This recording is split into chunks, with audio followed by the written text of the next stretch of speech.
पूर्णिमा के दिन जो स्नान कर लेता है कि कल्पवास का पूरा एक महीने का पुण्य, एक महीने का पूरा पुण्य केवल एक दिन माघी पूर्णिमा के दिन स्नान करने से प्राप्त हो जाता है।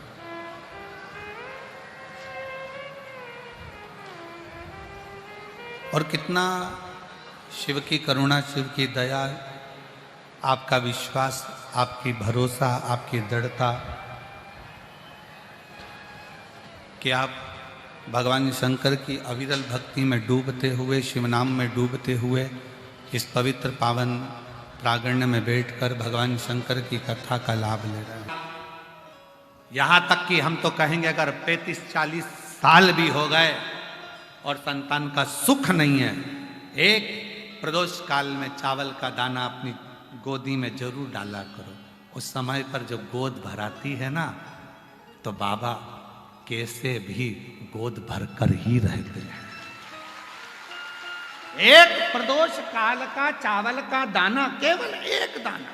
अब इसमें कोई तुम्हारा धन दौलत संपदा नहीं लगती महाराज, इसमें कोई संपदा तुम्हारी बहुत दौलत नहीं लग रही। एक चावल का दाना अपनी गोदी में डाल लिया, प्रदोष काल पूरा हुआ, श्री शिवाय नमस्तुभ्यम कहकर घर में जो शंकर का शिवलिंग है उसको समर्पित कर कर बाबा मेरी गोदी भर देना, बाबा संतान का सुख देना।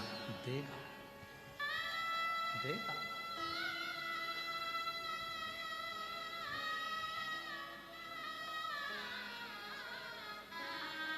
तेरे दरबार की बाबा निराली शान देखी, तेरे दरबार की बाबा निराली शान देखी है।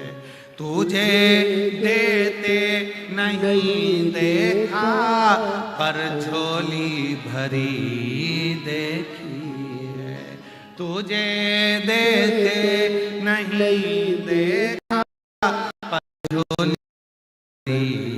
देखी। मुख दुनिया मोड़ेगी बाबा तू मुखड़ाना मोड़े, मुख दुनिया मोड़ेगी बाबा तू मुखड़ाना मोड़े। मेरी लगी परी तीनू बाबा तू वेना। कृपा करता है। प्रदोष काल में नहीं है संतान, 21 साल 15 साल 16 साल 12 साल हो गए, कोई बात नहीं, कोई बात नहीं। विश्वास रखना, भरोसा रखना। जब दुनिया को दे सकता है 40 साल की उम्र में भी, 50 साल की उम्र में भी दे सकता है, तो तुझको भी देगा, तेरी भी गोदी भराएगी, तुझे भी देगा। तो चिंता मत कर, देगा जरूर, पीछे नहीं हटेगा देने में, देता है।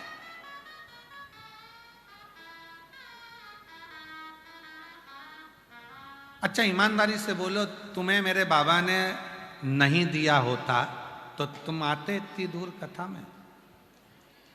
उसने कुछ तो तुमको दिया है, एक लोटे जल ने, तब तो तुम लाखों की संख्या में प्रयागराज आए। आते ये देखो जरा, हम तो पढ़ नहीं पा रहे। ये देखिए, देखो कैमरे वाले भैया, इसको दिखाना जरा पत्रों को, ठीक है? जरा इनको मालूम तो पड़ना चाहिए कि किसको कितना देता है बाबा।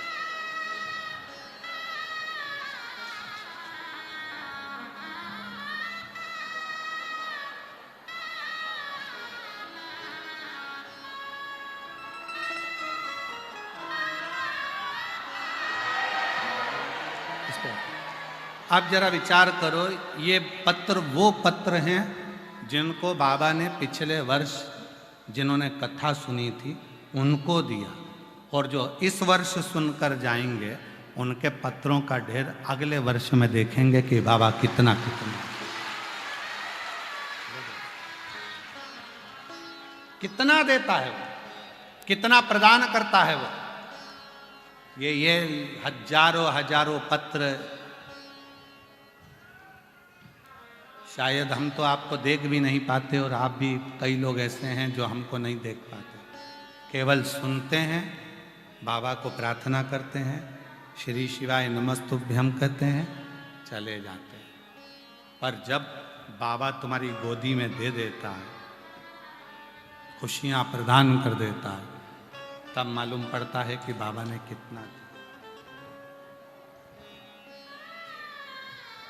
कितना दिया, तब मालूम।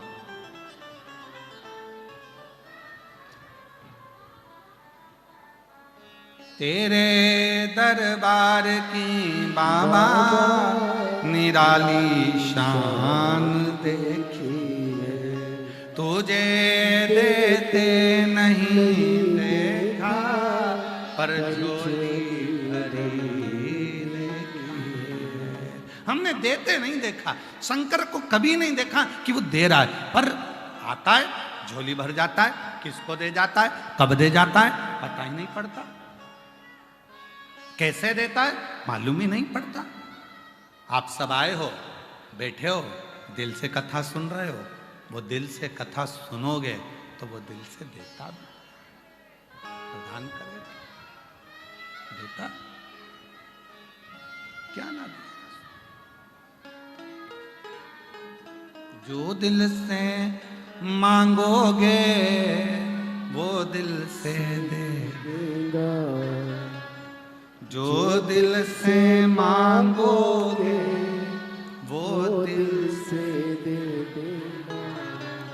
मेरा भोला भंडारी रे खाली झोली भर देगा, मेरा भोला भंडारी रे खाली झोली भर देगा।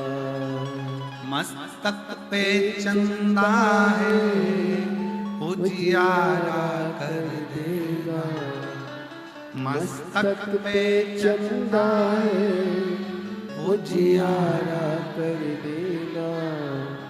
मेरा भोला भंडारी है खाली झोली भर देगा, मेरा भोला भंडारी है खाली झोली भर देगा। आप जो मांगो, जिस भाव से मांगो, जिस हृदय से कहोगे वो स्वीकार करेगा, जिस भाव से। पुनीतावती सेठ के घर में जन्म हुआ उसका, धनपति के घर में, बहुत संपदा, बहुत वैभव, बहुत धन, बहुत संपदा सेठ जी के घर में, उनके घर में जन्म हुआ। एक लड़की का जन्म हुआ, एक बेटी का जन्म हुआ है। और सेठ जी ने, पर नियम था प्रदोष काल में भगवान की आराधना करना, प्रदोष काल में शिव का अभिषेक करना, प्रदोष काल में शंकर की भक्ति करना, प्रदोष काल।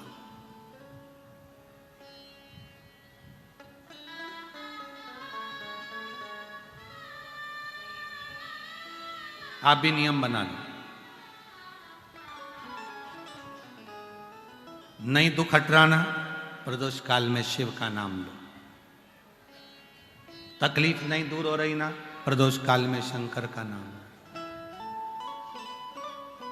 दुख दूर नहीं हो रहा, प्रदोष काल में शिव के नाम का उच्चारण करो, दिल से पुकारा करो, श्री शिवा नमस्तु श्री शिवा नमस्तु श्री शिवा नमस्तु श्री शिवा नमस्तु। आखिरी में हाथ जोड़कर प्रणाम भी करो, नमन भी करो, विनय भी करो, दिल से प्रार्थना भी करो। प्रदोष काल का समय शिव के भ्रमण का समय, प्रतिदिन मेरा बाबा माँ जगत जननी आद्य शक्ति को नंदी पर बिठाकर भ्रमण करने निकलते प्रतिदिन, रोज।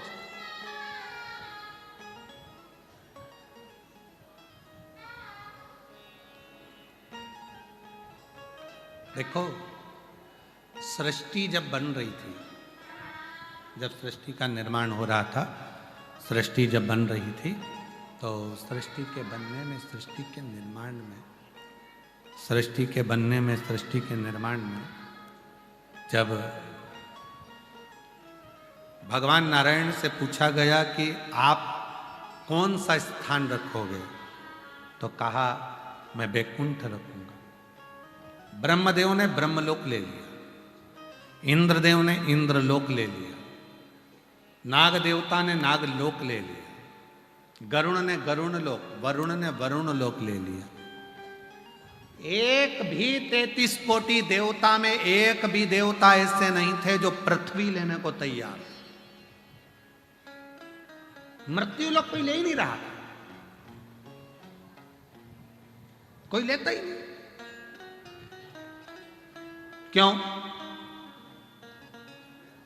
कौन सुनेगा इनकी? हमारे सतुआ बाबा जी का जो कुटिया है, ये यहीं बाजू में है। अब जो भी वहीं से आवाज लगाते बाबा जी, तो बाबा जी को दौड़ के तुरंत आना पड़े जी, बाबा जी। फिर कोई आवाज लगाए, देखो वो कोई आया है, बाबा जी बाबा जी, अब बाबा जी को तो फिर आना पड़े।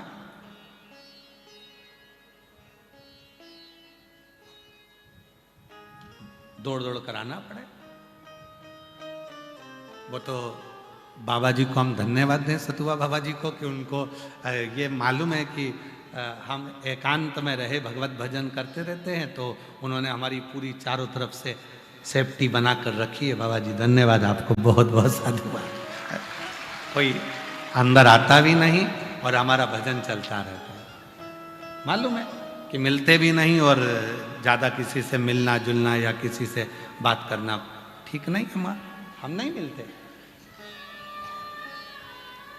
पर बाबा जी तो जाते तो आवाज, और सरल स्वभाव है तो कोई भी आवाज लगा देते बाबा जी बाबा जी। तो क्या है, पृथ्वी पर रहना, मृत्यु लोक में रहना और मृत्यु लोक को संभालना बहुत कठिन काम है। ब्रह्मा जी बोले मैं ब्रह्म लोक संभाल लूंगा, भगवान विष्णु बोले मैं बैकुंठ लोक संभाल लूंगा। सारे देवता अपना अपना लोक संभालने को तैयार थे, पर मृत्यु लोक को आने आ जाओ, मृत्यु लोक कोई संभालने वाला नहीं था। कौन संभालेगा मृत्यु लोक?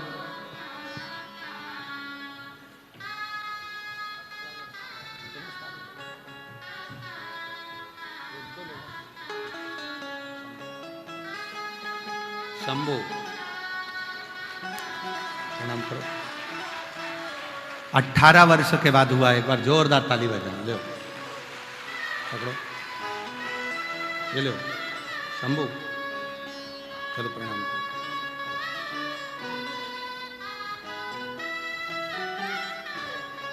रोते नहीं, आंसू पोंछ के जाओ। दिल से मांगोगे, अब तो बाबा ने दे दिया, आंसू पोंछो, आंसू पोंछो, अच्छे से जाओ। दिल से दे देगा, जो दिल से मांगोगे वो दिल से दे देगा। मेरा भोला भंडारी है, खाली झोली भर देगा। मेरा भोला भंडारी है, खाली झोली भर देगा। मस्तक पे चंदा है, उजियारा कर देगा।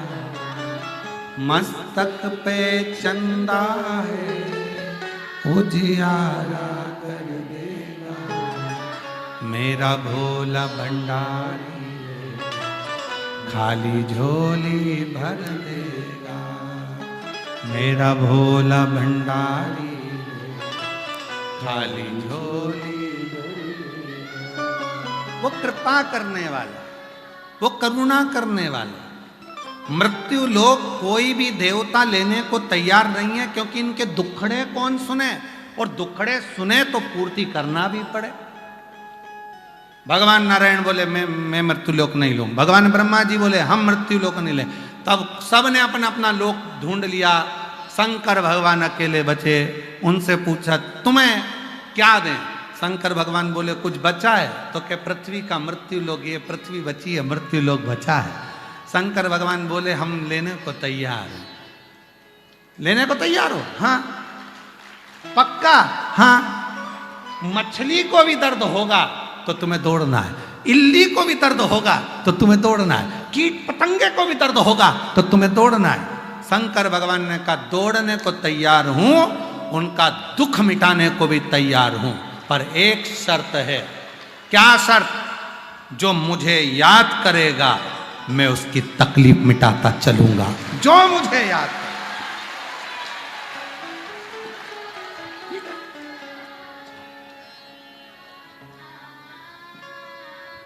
ठीक है। फिर तुम तो बहुत व्यस्त हो जाओगे। शिव जी बोले व्यस्त होने की जरूरत ही नहीं। जो मस्त होता है वो ऑलरेडी व्यस्त होता है। जिसके चेहरे पर प्रसन्नता। एक बार संत एकनाथ जी बाबा जी कथा कह रहे थे पंढरपुर में, और पंढरपुर में संत एकनाथ जी बाबा जी कथा कर रहे। संत एकनाथ जी कथा कर रहे और 3 महिलाएं बूढ़ी बूढ़ी, 3 महिला बाल सफेद और 3 महिला एकदम बुजुर्ग सी, और सामने आके कथा सुनने बैठ जाती। जैसे हमारे सतुआ बाबा जी के पास में वो अध्यक्ष जी बैठे हैं, ऐसी सफेद बाल, और तो ऐसी ही बुजुर्ग माताएं 3 संत एकनाथ जी के यहाँ कथा सुनने के लिए चली जाती। अब 3-4 लड़कों को लगा कि ये लेडीज महिला तीनों कथा में आकर बैठ जाती हैं और बड़ी दिल से कथा सुनती हैं, और बाबा जी कथा कहते हैं तो बार बार इनको देखकर कथा कहते हैं।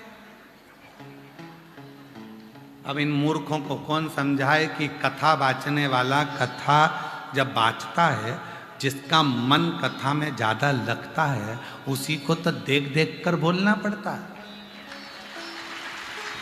उसी को देख कर बोलना पड़ता है। एक कवि जो होता है ना, कविता पाठ करने वाला कवि सम्मेलन में, तो कवि क्या करता है, पूरी सभा में देख लेता है कि मेरी कविता कौन सही सुनेगा, तो फिर उसी के मुख से वो वाह वाह वाह वाह वाह सुनना चाहता।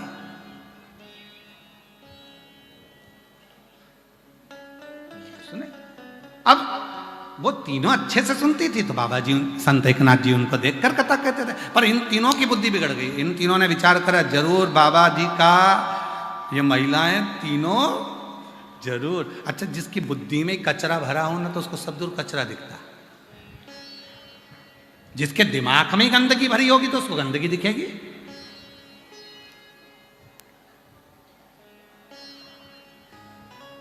जिसकी दिमाग में अच्छाई भरी होगी उसको सब अच्छा दिखेगा। वाह साहब क्या माघ मेला चल रहा है, वाह साहब क्या कथा चल रही है, वाह साहब पूरे पंडाल खोल दिए, पूरे संतों ने अपने अपने पंडाल खोल दिए, पूरे संतों ने क्या भंडारा कर रहे हैं, पूरे संत क्या भोजन करा रहे हैं, सुबह सुबह से चिल्ला चिल्ला कर आवाज लगा रहे हैं, ओ आओ संत भगवान पधारो, और साथ में चिल्ला रहे हैं कथा के भक्त भी पधारो। इतनी आवाज लगा रहे हैं, और क्या चाहिए। इतने सारे संत साधु सन्यासी तपस्वी सबने अपने अपने पंडाल खोल दिए। जो संत जाने के तैयारी में थे, पेटियां बंद हो गई थी, सामान पैक होकर जाने लगा था, उन संतों ने कहा वो रुक जाओ रे, इतने आए, इनको और खिलाते खिलाते चले, इनको और खिला दे, पिलाओ चाय पिलाओ। फिर आवाज लगा रही, सुबेरे से आवाज लगा रहे चिल्ला के, सुबेरे 5:30 बजे से चिल्लाना जो चालू करा, कोठारी की जय, भंडारी की जय, पुजारी की जय, संत भगवान चाय तैयार, संत भगवान पधारो। ये वाले अखाड़े में चाय बन के तैयार हो गई, और फिर पीछे से आवाज आएगी, संत भगवान के साथ में जितने भक्त कथा सुनने आए हैं, पधारो, चाय की तैयारी हो। संत भगवान मन में सोचे, इतनी भीड़ में चाय पीने कौन जा, इनको जान दो, तुम चले जाओ, तुम जाओ पहले। सब अब जिन संतों ने अपना सामान पैक कर लिया, जाने की तैयारी हो गई, जरा विचार करो, संत हृदय नवनीत समाना, संत का भाव कितना निर्मल है। तुरंत भंडारे चालू कर दिए, पंडाल खोल दिए गए, जाओ बैठो, कथा सुनो और भोजन करो, चाय पियो, चल। ये आनंद शिव कथा कर रही है, भगवान शंकर की पवित्र चरित्र, भगवान शंकर का पुनीत पावन चरित्र वर्णन कर रहा है।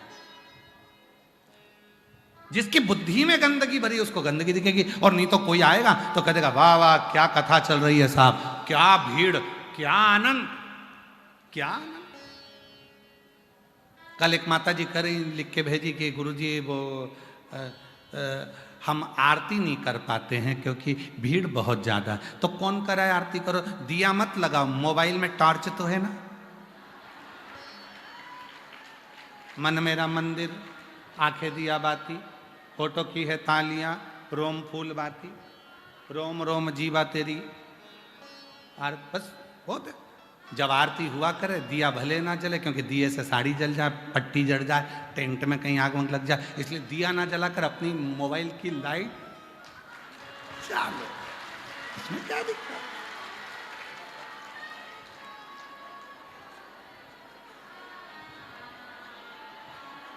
अब किसी ने अच्छा, अब हमने जो बोला है ना कि मोबाइल की लाइट से भी आरती कर सकते हो, तो इस पे बहुत बड़ा विरोध खड़ा होगा थोड़े दिन बाद, तो उनको उत्तर भी दे रहे हैं, क्या ऐसा हो सकता है? क्यों नहीं हो सकता। तमिलनाडु में एक भक्त हुए मरार, क्या नाम था, मरार, शूद्र थे, शिव के भक्त थे, शंकर के भक्त। मरार के पास में धन नहीं था, पैसा नहीं था, तो मरार ने विचार करा कि भोले बाबा एक बार मंदिर बनाना है तुम्हारा, कुछ भी हो जाए तुम्हारा मंदिर बनाना। और याद रखना, भाव होगा तो भवन भी जरूर बनेगा, भाव होगा तो भवन भी जरूर बनेगा, और भाव होगा तो भगवान भी जरूर आएगा, निश्चित है। मरार तमिलनाडु के एक ऐसे भक्त हुए, शंकर के, शूद्र थे, नहीं था धन, सेवा करते थे, एक गुरु के पास पहुंच गए, मन है शिव जी का मंदिर बनाना। गुरुजी ने कहा, धन है? नहीं। संपदा है? नहीं। मैं तुझको दे दूं पैसा, ले जाकर बना ले? नहीं। आपका भी नहीं चाहिए, मैं तो मेरा बनाना चाहता हूं। ठीक है, तो एक काम कर, धन नहीं, पैसा नहीं, तो मन में मंदिर बना। मन में मंदिर कैसे? कहीं से ईंट ला, कहीं से मिट्टी ला, कहीं से ओटला बना, शिवलिंग लेकर आ, नंदी लेकर आ, मन में बिठाते जे, अपने मन को ऐसा बना ले कि मैंने शिखर की डिजाइन ऐसी करी है, उसका दरवाजा इतना बड़ा रखा है, सुतार से बात करी थी, बात सबसे कर किया, सुतार के पास जाके ना दरवाजा लगाना है मंदिर में, कितना बड़ा लगाऊं, ऐसा ऐसा, मन में मंदिर बनाते चले जा। उसने अपने मन में मंदिर बना लिया। भक्त का नाम है मरार भक्त। कोई तुमसे कहे कि सियोर वाले महाराज जी ने कह दिया कि लाइट से टार्च, वो मोबाइल की टार्च से ही आरती कर लो, तो उनको जवाब दे सकते हो। मरार भक्त शिव भक्त था, मन में मंदिर बन गया।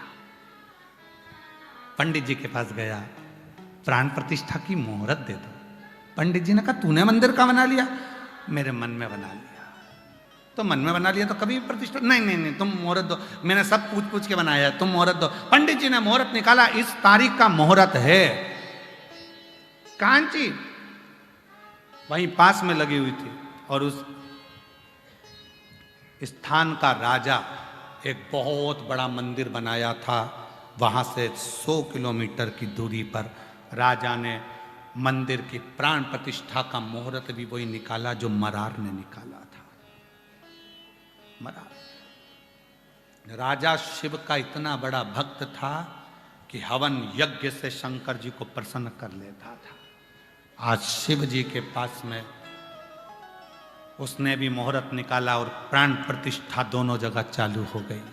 राजा प्राण प्रतिष्ठा कर रहा है, बड़े बड़े विद्वानों को बुलाकर, बड़े बड़े यज्ञ कराकर, अनुष्ठान कराकर, सब दान कर कर प्राण प्रतिष्ठा चल रही थी। और मरार बैठ गया था, आज का मुहूर्त है, इतनी वजह से यज्ञ चालू हो गया है, ब्राह्मण हवन करा रहे हैं, मैंने मेरा भोलेनाथ आकर प्रतिष्ठा में बैठने वाला है, उसके प्राण प्रतिष्ठा होने वाली है। और प्राण प्रतिष्ठा चलती, राजा ने शिव जी को सामने से जाते हुए देखा। राजा कहने लगा, भोले बाबा आज मेरे मंदिर की प्राण प्रतिष्ठा, तुम्हें बैठना है? शंकर जी बोले, आज नहीं बैठ सकता, कोई दूसरा मुहूर्त निकाल ले, आज तो मरार के दिल में जाकर बैठना है, उसने जो मंदिर बनाया,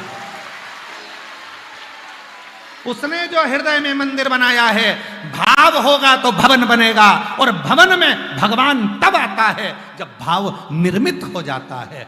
मेरे भक्त के हृदय में जो मंदिर बना है उसकी प्राण प्रतिष्ठा है। कहा, वो मरार के दिल में तुम बैठोगे? हाँ, राजा का प्राण प्रतिष्ठा छोड़कर शंकर भगवान मरार के दिल में जाकर बैठ गए। दिल में एक दिन मरार के मन में जाकर बैठ गए तो मरार के मन में आया, अब प्राण प्रतिष्ठा पे भंडारा कराना चाहिए, हलवाई नहीं मिल रहा, भोजन कैसे कराऊं, किसको जीवा? शंकर भगवान ने कहा, मेरी धर्म पत्नी से जोरदार कोई हलवाई नहीं है, पूरी काशी को भोजन करा रही है अन्नपूर्णा। आंखें बंद कर कर बोला, अन्नपूर्णा माता भोजन कराना है। अन्नपूर्णा जी ने हृदय में आकर पूछा, कितनों को कराना? पूरे गांव को जिमाना है। इसने तो सोचा ही था, अन्नपूर्णा ने पूरे गांव को निमंत्रण दे दिया, जो जहां बैठा था वहां पंगतें लगना चालू हो गई, भंडारे चालू हो गए, मालपुआ, खीर, रबड़ी सब बनना प्रारंभ हो गया, भंडारे चल रहे थे। जैसे ही आंख खुली, इतना बड़ा भंडारा, सारे गांव के लोग कहने लगे, मरार गजब कर दिया, तेरे पास इतना पैसा कहां से आ गया कि खीर मालपुआ खिला रहा? मरार कहने लगा, मैंने तो प्राण प्रतिष्ठा का भंडारा करा था। लोगों ने पूछा, मंदिर कहाँ है? तो के भीतर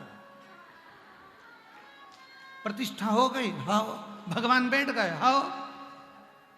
वो भंडारा सारा गांव खा रहा था। कोई तुमसे पूछे कि सीवर वाला बाबा कह दिया कि दिया बाती भी नहीं हो तो टार्च तो है ना मोबाइल। दिल भाव होगा तो भवन बनेगा। वो प्रैक्टिकल करके देखो मरार की इस कथा का, मरार की कथा का प्रैक्टिकल करके देखना। कई माता कहती हैं हमारे यहाँ मंदिर नहीं है, कोई माता कहती है हमारे मंदिर दूर है, कोई माता कहती है हम मंदिर नहीं बना सकते, कोई माता कहती है हमारे पास पैसा नहीं है, हम मंदिर कैसे बनाए। शिव पुराण कहती है, एक बार शंकर का छोटा सा शिवलिंग किसी पेड़ के नीचे भी रखकर देख लो या खुले आसमान में रखकर देख लो, जल चढ़ाते रहोगे, भाव बढ़ता रहेगा, तो एक दिन उस भाव के कारण वहां भवन बनकर ही रहेगा, मंदिर बनकर ही रहेगा। चढ़ाते रहो। एक बार अयोध्या में मेरे भगवान राम टेंट में आकर बैठ गए और टेंट में बैठे रहे तो लोगों का भाव बढ़ता रहा, भाव बढ़ता रहा, भाव बढ़ता रहा, भाव बढ़ता रहा, भाव बढ़ता रहा। ऐसा भाव बन गया कि आज वो टेंट की जगह पर अयोध्या में मेरे भगवान श्री राम मंदिर में जाकर विराजमान हो गए। भाव है तो भवन है, भाव है तो भगवान है, और भाव ही नहीं तो मंदिर कितने भी बनाकर रख दो, भाव नहीं है तो फिर भगवान भी। कई कई मंदिर ऐसे हैं बने बहुत बड़े बड़े हैं पर कोई जाता ही नहीं है, भाव ही नहीं है।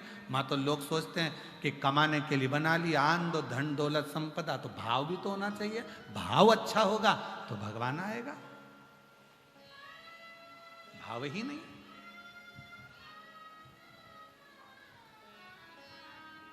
स्नेह चाहिए, प्रेम चाहिए। एक पत्र है, अच्छा है गुरु जी,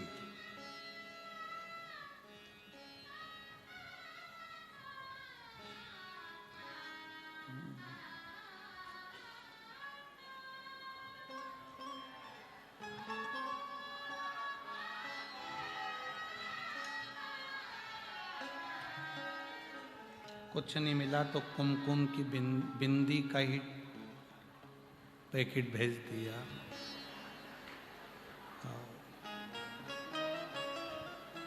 उसमें मुस्कुराती हुई एक बाई बिंदी लगा के बैठी है।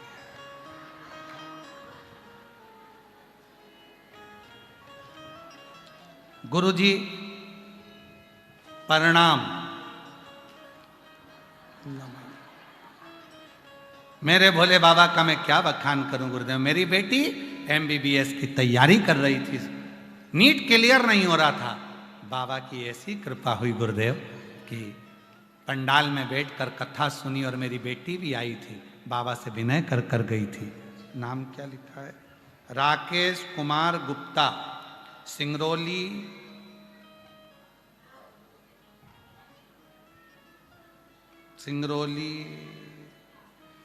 हाँ जो भी है, dash dash dash Madhya Pradesh. कहीं बैठी हो तो आप ही हैं क्या? आ जाओ एक बेलपत्र लेके जाओ। अच्छा पहले तो ये बताओ पत्ता कहाँ से लाई थी? बिंदी का हो तो मंगरौली। अब यहाँ मेरी बेटी एमबीबीएस की तैयारी कर रही थी गुरुदेव, सिलेक्शन नहीं हो रहा था, नीट क्लियर नहीं हो रहा था। एक बार बाबा से प्रार्थना करी और बाबा से प्रार्थना कर कर बाबा ने ऐसी कृपा कर दी, पंडाल में बैठकर जो मांगा, आज मेरी बेटी एमबीबीएस बन रही है, डॉक्टर कर रही है। मैं बाबा को प्रणाम करने आई हूँ। गुरुदेव मेरे पति जब 12 वर्ष की उम्र में थे, मेरे पति जब 12 साल के थे, उनका पाँव का ऑपरेशन हुआ था 12 साल की उम्र में। तो वो पाँव से लंगड़ा कर चलते थे, पाँव पूरा नहीं रख पाते थे। गुरुदेव मैं इनको सीहोर ले गई और सीहोर में हम वहाँ से रुद्राक्ष लेकर आए और रुद्राक्ष का जल इनको पीने को देना चालू करा। गुरुदेव 50 साल से लंगड़ा कर चलते थे, आज बाबा की कृपा से रुद्राक्ष के जल से पूरा पांव टिकने लगा और आराम से पूरे अच्छे से चलते हैं। अब लंगड़ा कर नहीं चलते। आ जाओ।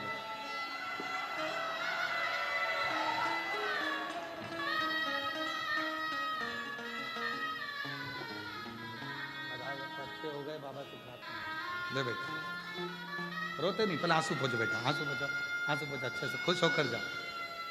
एक ही बेटी को रोते नहीं, अच्छे खुश हो अच्छे अच्छे। अब तो देखो पाँव भी बढ़िया चक हो गए, बेटी भी डॉक्टर बन रही है, अब क्या रोना, शिव कृपा। अच्छे खुश हो अच्छे खुश होकर जाओ, आंसू पोछ कर जाओ, बढ़िया खुश होकर। मेरा तू ही तो हमदर्द जिसे हर पति पांव से लंगड़ा कर चलते थे 50 साल से, आज बाबा की कृपा से पूरी तरह से चल रहे हैं। ये शिव के रुद्राक्ष का महत्व है। गुरुदेव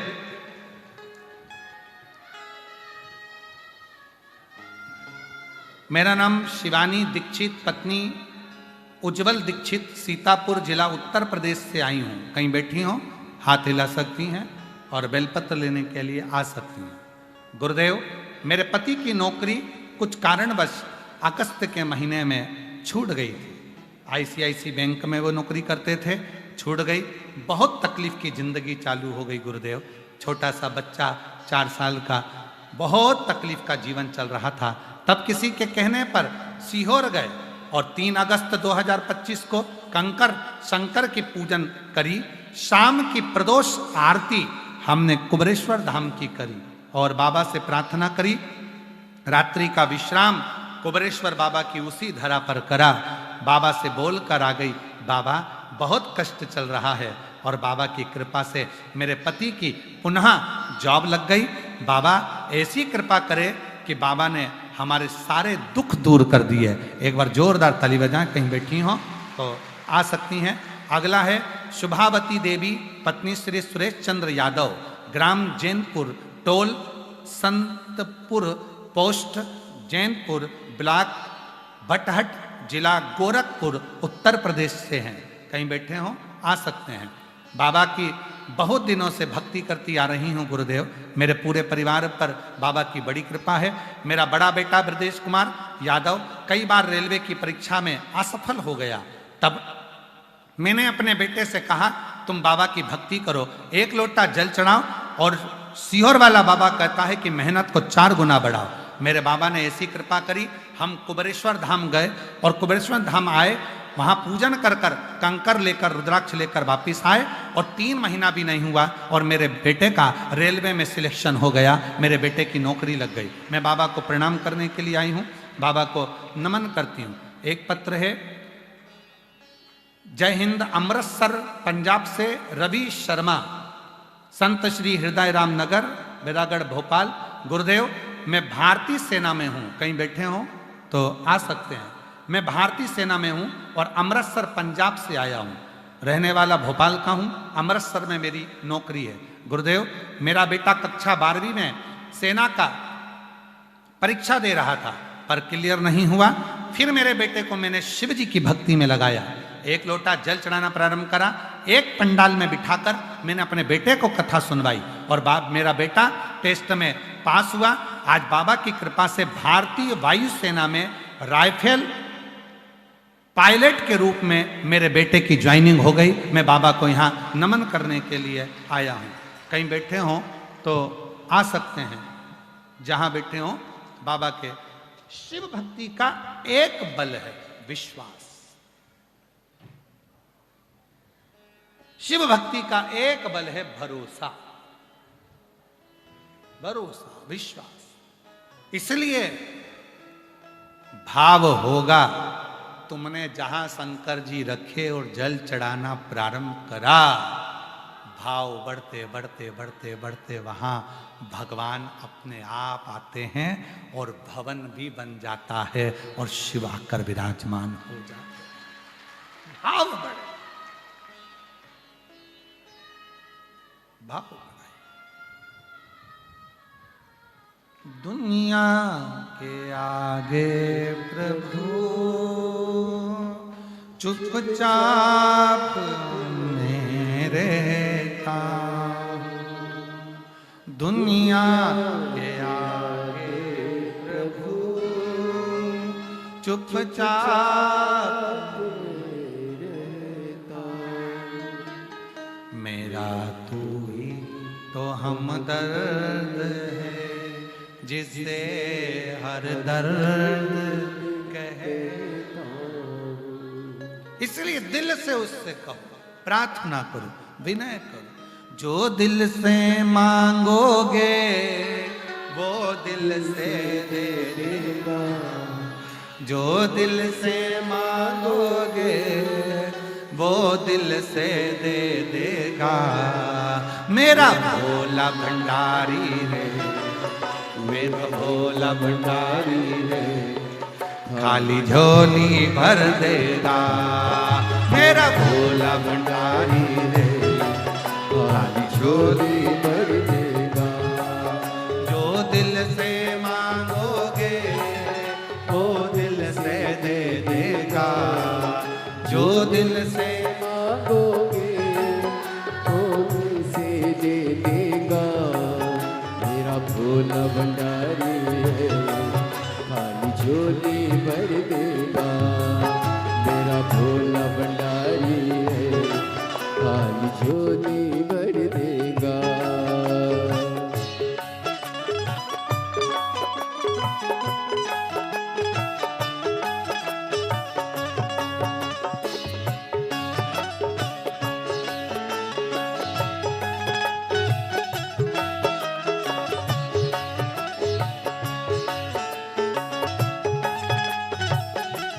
शंभो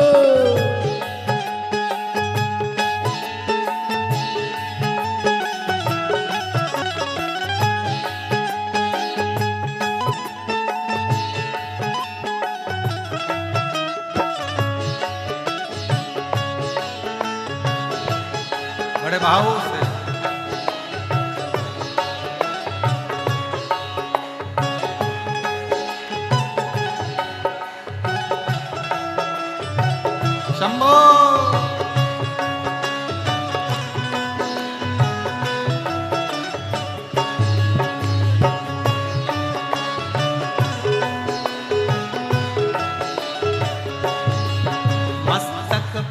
चंदा है उजियारा कर देगा।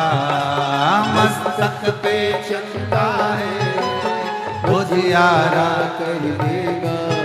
ओ मस्तक पे चंदा है उजियारा कर देगा।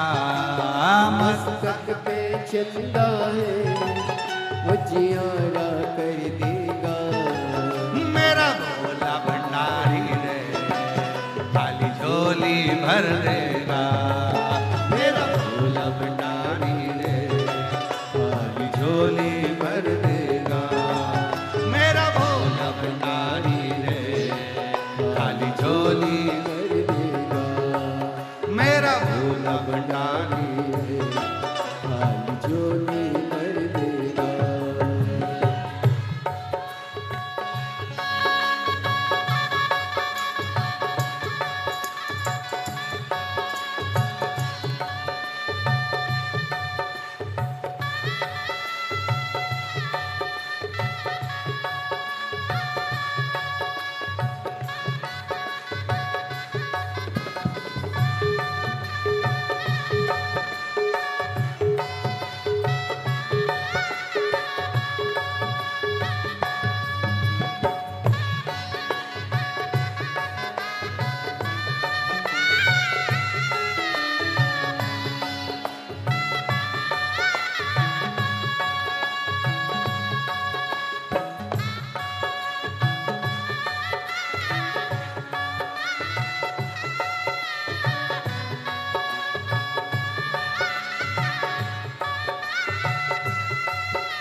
मस्तक पे गंगा है शीतलता कर देगा।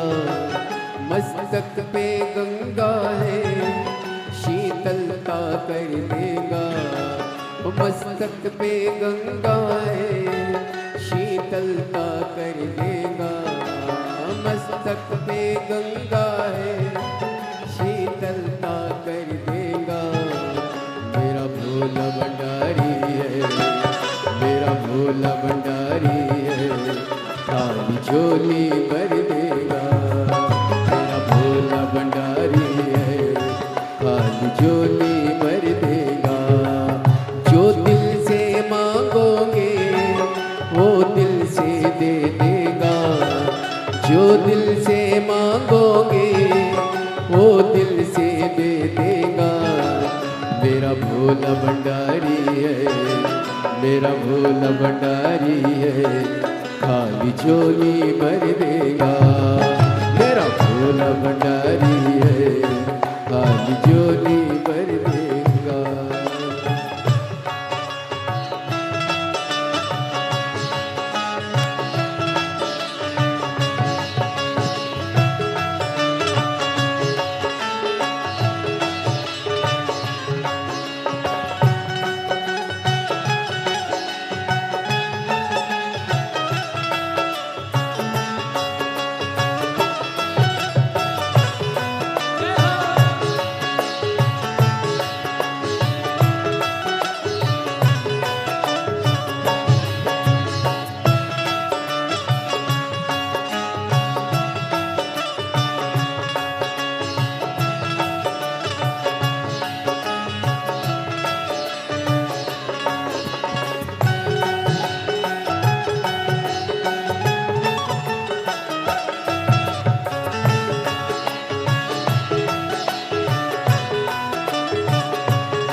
हाथों में डमरू है वो नाद कर देगा, हाथों में डमरू है वो नाद कर देगा।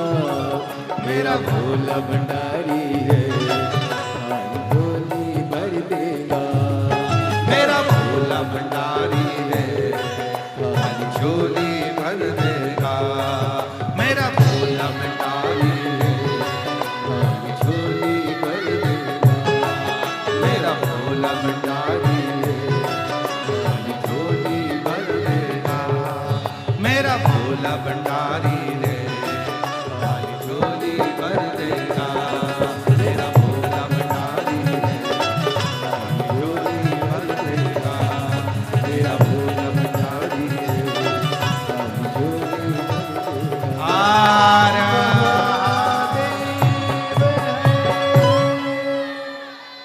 अपने स्थान पर बैठकर बाबा देव अधिदेव महादेव को अपने मन का भाव कहिए, दिल से प्रार्थना करिए, विनय करिए, निवेदन करो। बाबा को अपने मन का भाव कहो, हृदय से प्रार्थना करो। ये कथा जो प्रयागराज की पवित्र धरा पर चल रही है, प्रयागराज की भूमि पर जो कथा चल रही है, ये कथा आज कथा का चतुर्थ दिवस है और कल कथा प्रयागराज में जो चल रही है कल विराम की ओर जाएगी।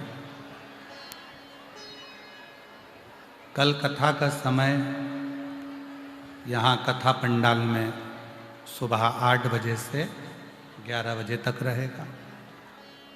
ये कथा कल 31 जनवरी को विराम हो जाएगी। फिर 11, 12, 13 फरवरी को डबरा मध्य प्रदेश में 3 दिवसीय शिव महापुराण की कथा 1 बजे से 4 बजे तक रहेगी। उसके बाद में 14 से 20 फरवरी रुद्राक्ष महोत्सव सीहोर कुबरेश्वर धाम पर रहेगा। फिर 24 फरवरी से 2 मार्च तक, कल हमारे मुख से निकल गया था अहमदनगर, तो 24 फरवरी से 2 मार्च तक शिरूर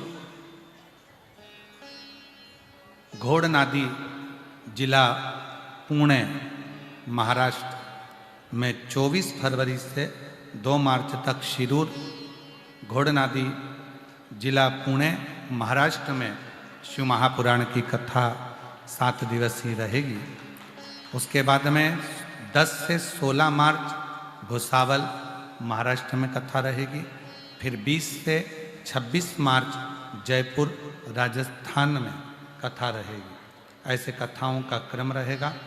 दिल से आप बहुत दूर दूर से आए हैं, बाबा को अपने मन का भाव कहिए, प्रार्थना करिए, निवेदन करो, बाबा को दिल की बात कहो और बाबा को अपने मन का भाव अवश्य कहें। जहाँ जगह मिले वहाँ बैठ जाएं, दिल से बाबा को प्रार्थना करिए, निवेदन करिए, साथ में बोलिएगा, बाबा को हृदय से नमन करिएगा।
नमस्तुभ्यं श्री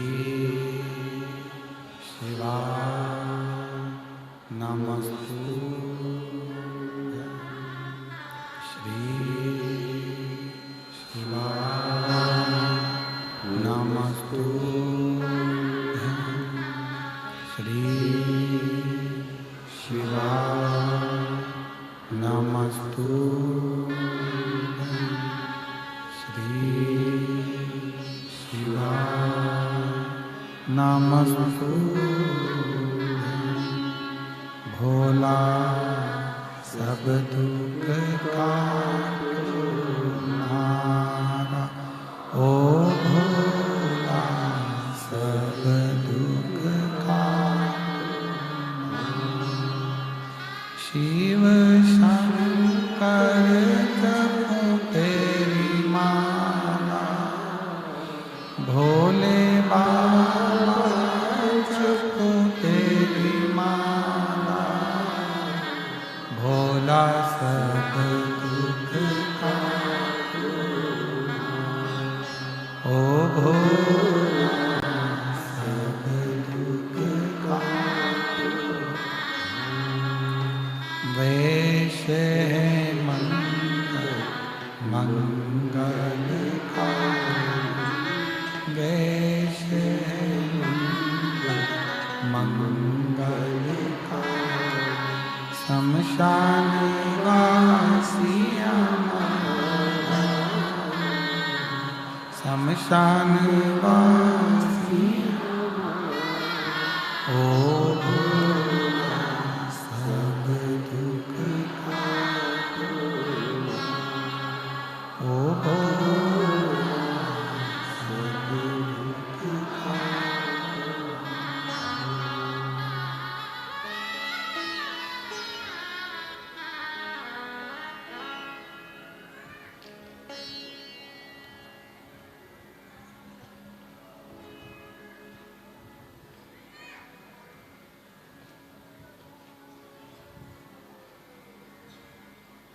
बाबा देवाधिदेव महादेव भगवान शिव की पवित्र पावन कथा वर्णन कर रही है। शिव तत्व कह रहा है, पुनीतावती की कथा कर रही है। पिता का नियम था प्रदोष काल में शिव का स्मरण करना। प्रदोष काल में भगवान शंकर का अभिषेक करना। और जितने भी शिव भक्त कथा को सुन रहे हैं, आप भी नियम बनाओ। दुकान पर हो तो दुकान पर, ऑफिस में हो तो ऑफिस में, घर पर हो तो घर पर 5 बार प्रदोष काल में श्री शिवाय नमस्तुभ्यं जरूर बोला, अवश्य बोलो। 5 बार 7 बार जब हम श्री शिवाय नमस्तुभ्यं कहते हैं, बाबा से अपने मन की बात कहते हैं, प्रार्थना करते हैं, विनय करते हैं, निवेदन करते हैं, तो शिव उसे स्वीकार करता है। भगवान वो गढ़दानी उसको सुनते हैं।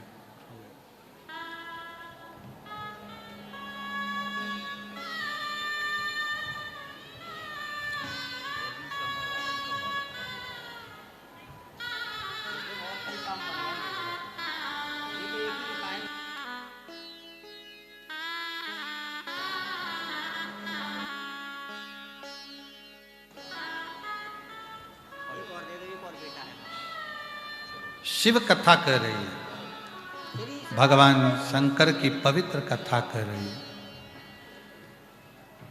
पुनीतावती पिता के प्रदोष काल की पूजन को देखती है और पिता के उस पूजन को उसने अपनी बुद्धि में, अपने चित्त में बिठा लिया।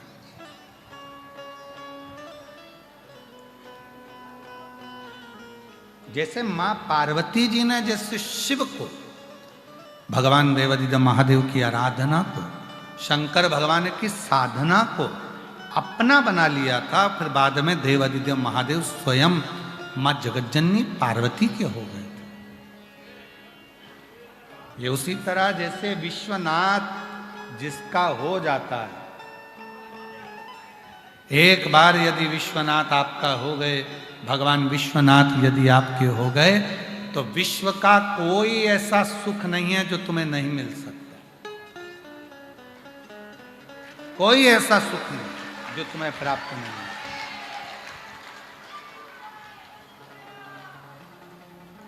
बस उसको अपना बना लो। एक बार उससे प्रार्थना करो, उससे विनय करो, निवेदन करो, विनती करो। कैसे ना मिले? दुनिया का सारा सुख, दुनिया का सारा वैभव, दुनिया का सारा आनंद शिव की कृपा से आपको प्राप्त होगा। शंकर भगवान की कृपा से आपके पास होगा। आप उस शिव की भक्ति करो, आप उस शंकर की आराधना करो, आप शिव की साधना करो, आप भगवान देवाधिदेव महादेव का स्मरण करो। पुनीतावती बड़ी हो गई और बड़ी तो हुई, विवाह हो गया एक धनिक सेठ के साथ, जिसके पास में बहुत संपदा है, बहुत धन है। ऐसे धनिक सेठ के साथ में उसका विवाह हुआ। परम दत्त नामक सेठ के साथ में, धनिक के साथ उसका विवाह हो गया। पर शिव जी की भक्ति में वो इतनी लीन होती थी कि वो भगवान शंकर के सिवा चित्त मन कोई आता, कोई शिव भक्त आ जाता, उसको भोजन करा देती, पानी पिला देती, सेवा करती, आसन लगा देती, बिठा देती। ऐसी उसकी भक्ति थी। पर इस पुनीतावती का जो पति था, परम दत्त नामक जो पति था, वो बड़ा अलग स्वभाव का था। थोड़ा कंजूस भी था और थोड़ा क्रूर भी। हमने कल कथा में आपको कहा था, पत्नी अगर धर्मात्मा होती है तो पति थोड़ा सा क्रोधी होता है या भगवान को नहीं मानता, या पति भगवान को मानता है तो पत्नी नहीं मानती। पति और पत्नी दोनों यदि भगवान को मानने लगे तो समझ लेना कि भगवान भोलेनाथ की बड़ी कृपा है जो हम एक जैसे हैं। ये शिव की बात, ये शंकर की कृपा है।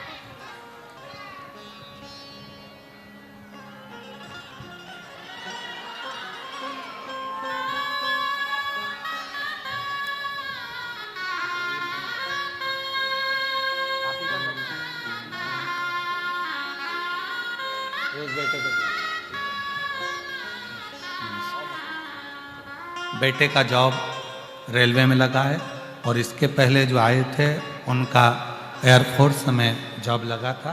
दोनों के लिए जोरदार ताली बजाकर साधुवाद। बाबा की कृपा। शिव तत्व देवाधिदेव महादेव की पवित्र कथा कर रहे। पुनीतावती का पति भगवान को कम मानता था, दान धर्म कम करता था, पुण्य कम करता था, पर पुनीतावती भगवान की सेवा में लगी रहती थी। कोई आए तो भूखा ना जाए, कोई भी आए वो भूखा ना। ये पुनीतावती के जीवन का एक लक्ष्य था, जीवन का एक सुख था। और पुनीतावती उसी पर चलती थी जो पिता ने मार्ग बताया था, जो पिता ने बताया था उसी पर पुनीतावती चलती है, उसी पर चलती। पुनीतावती उसी पथ पर चल रही है जिस पथ पर उसके पिता ने उसको मार्ग दिया था, पिता ने जो बताया था उसी पथ पर चल। कभी कभी ऐसा होता है। एक सेठ जी थे, बहुत कंजूस थे और उनकी पत्नी इतनी धर्मात्मा थी कि हर अमावस्या पे पंडित जी का भोजन कराती थी। और पंडित भोजन करने आता तो सेठ जी अंदर से कुड़ कुड़ के मर जाते थे। एक दिन सेठ जी ने देखा कि कल अमावस्या है, पत्नी फिर पंडित जी को बुलाएगी, भोजन कराएगी, दक्षिणा देगी, और पंडित जी ऐसे कि खाते भी खूब और ले जाते भी खूब। सेठ जी ने अपनी पत्नी से कहा, सुनो कल अमावस्या है, पंडित जी को निमंत्रण तुम मत देना, पंडित मैं ढूंढूंगा, मैं बताऊंगा, किस पंडित को भोजन कराना है, और पंडित आएगा और वो भोजन करके जाएगा। पत्नी इतनी खुश हुई, 40 साल शादी के हो गए, जिंदगी में पहली बार पंडित ये बुला रहे हैं। भगवान ने कृपा कर दी जो ये पंडित बुला रहे हैं, नहीं तो मेरे को बुलाना पड़ता था, ये तो भगा देते थे। सेठ जी गए पंडित ढूंढने के लिए। एक गांव में पहुंचे तो पंडित जी के दरवाजा बजाया। पंडित जी हैं? हाँ साहब। पंडित जी को देखकर हाथ जोड़कर पूछे, क्यों महाराज जी, कितना खाते हो? पंडित जी बोले, 10-12 पूड़ी, भुजिया, 20 कटोरी खीर, 10-12 गुलाब जामुन, और खोपरा पाक होगा तो आधा किलो। सेठ जी वापिस चले गए, रहने दो महाराज, तुम यहीं अच्छे। दूसरे गांव गए तो उन्होंने भी ऐसे बताया। एक गांव में एक पंडित जी मिले, बड़े दुबले पतरे से, तन पर गमछा पिछोड़ा। पहुंच गए, पंडित जी कितना खाते हो? पंडित जी बोले, शरीर देख लो, ऐसा सा। फिर भी कितना खाते? 2 रोटी बिना घी की, मीठा शुगर है, नहीं खाता, पापड़ नहीं, 2 रोटी और थोड़ी सब्जी बस। अच्छा ठीक है, दक्षिणा जो दे, ठीक है, कल आ जाना टाइम पे जीमने के लिए। पंडित जी बोले, बड़ी कृपा। सेठ जी चले गए। दूसरे दिन पंडित जी जा रहे थे, पंडिताइन बोली, देखो मुझे भोजन नहीं बनाना है। सेठ जी बड़े धर्मात्मा हैं, जो आए तो अपने को नोतने। एक काम करो, 8 बच्चे हैं अपने, सबको ले जाओ। पंडित जी कहने लगे, ले जाऊं? हाँ ले जाओ, और मेरा भी भोजन ले आना। बनाएगा कौन? पंडित जी गए। सेठ जी बड़े खुश होकर गए, पत्नी से कहा, सुनो ये दक्षिणा का लिफाफा रखा है, दे देना। और पंडित जी आए, पेट भर के भोजन कराना, जितना खाए सब खिलाना, जो बोले सब करना। ठीक है। पत्नी बड़े प्रेम से, पंडित जी आए, ये अपनी दुकान चले गया। पंडित जी आए तो उन्होंने खाई 2 रोटी, 8 बच्चे थे। सेठानी जी ये भी भूखे हैं, भोजन 8 को खिलाया। जाते जाते बोले, अब मैं जा रहा हूं, पत्नी को भोजन बनाना नहीं है, टिफिन में धर दो, जितना बच्चा कुछ सब बांध के ले गए। पति आया, ला भोजन दे। दुकान पे से दोपहर के टाइम आया, भोजन दे। पत्नी बोली, भोजन डबल से बनाना पड़ेगा। क्यों? वो पंडित जी आए थे ना, तो पंडित तो 2 रोटी खाता था, वो तो बेचारा 2 ही खाया। 8-8 बच्चा आया था, सब खा गए। तो बचा हुआ वो पत्नी के लिए ले गए, दक्षिणा वो भी ले गए। पति ने कहा, अब खाना नहीं खाऊंगा, डंडा दे। और जो डंडा लेके सेठ जी गए पंडित जी के घर, और पंडित जी के यहाँ जाए, इतने में पंडित जी ने अपनी पत्नी से कहा, सेठ बहुत कंजूस है, आता होगा, चिल्ला चोट करेगा, गाली देगा। पत्नी बोली, तुम चिंता मत करो, तुम तो खटिया पे चद्दर तानो और सो जाओ, बाकी का सब मैं निपट लूंगी। और पंडित जी तो सो गए। सेठ जी ने दरवाजा बजाया, अंदर दरवाजा खुलते से ही आए, चिल्ला कर दौड़े, कहाँ है पंडित? इतने में पत्नी रोती रोती बोली, अरे सेठ तुझ में आग लग जाए, ना जाने क्या खवाया, खा के आया और निपट गया। निपट गया। इतनी रोई पत्नी, अरे तुझे राजा के पास लेकर जाऊंगी, थाने में पटकवाऊंगी और तुझे फांसी की सजा दिलवाऊंगी। इतने में सेठ जी बोले, ऐसा मत बोलो, ये थोड़े से पैसे रख लो, सब अच्छे से काम करो पंडित जी का, और राजा के पास मत जाना। हाथ जोड़कर चले गए। इतने में नींद उड़ गई। पंडित जी उठ के बैठे, पंडितायन से किया गया, हाउ महंगा रोए एक बार, सस्ता और ढूंढो सस्ता, और ढूंढो सस्ता। तो कोई कोई होता है जिसका स्वभाव ऐसा होता है। पुनीतावती का पति थोड़ा था ही ऐसा, जो सामान लेकर आता था, कहीं मेरी पत्नी किसी को दे ना दे, 25 बार पूछता था, 25 बार। किसी किसी की आदत में रहता है, 25 बार कहता है, हमने दिया, हमने दिया, हमने दिया। होता है, किसी किसी की आदत में रहता है। एक व्यक्ति अपने ससुराल जा रहा था। ससुराल जाते जाते उसका दोस्त मिल गया रास्ते में, तो दोस्त से कहा कि चल मेरे साथ मेरे ससुराल से तुझे घुमा कर लेकर आता हूँ।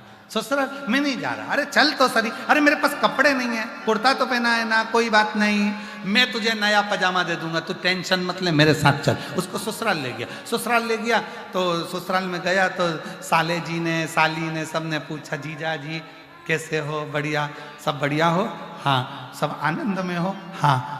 जीजा जी को चाय पिलाई, साथ वाले को चाय पिलाई, फिर पूछा जीजा जी ये कौन है, तो कहा मेरा दोस्त है, मैं आ रहा था। तो बोला कहाँ जा रहे हो, ससुराल, तो बोला मैं भी चलूंगा। खुद लेके आया। और अब क्या कह रहा, ये कह रहा था बहुत अच्छा, इतना बढ़िया दोस्त है। आते आते बोला मेरे पास कपड़े नहीं है, तो मैंने इसको अपना पजामा दे दिया। दोस्त ने हाथ पकड़ा दोस्त का, ले गया कमरे में। ये क्यों बोला तूने कि पजामा दे दिया, अकल नहीं है? दोस्त की तो मर्यादा रखना चाहिए, पजामे का नाम नहीं लेना चाहिए। अब नहीं बोलूंगा यार, गलती हो गई, चल। इतने में मौसी सास आ गई, जी अब बेटा दामाद तुमको तो लाला जी हमारे घर भोजन करने आना पड़ेगा। लाला जी चले गए शाम को भोजन करने, दोस्त को भी ले गए, और दोस्त भोजन कर रहा था। इतने में मौसी सास ने पूछ लिया, लाला जी ये कौन है? मेरा दोस्त है, आ रहा था इसलिए आया साथ में। बोला चलो मैं भी चलता हूं।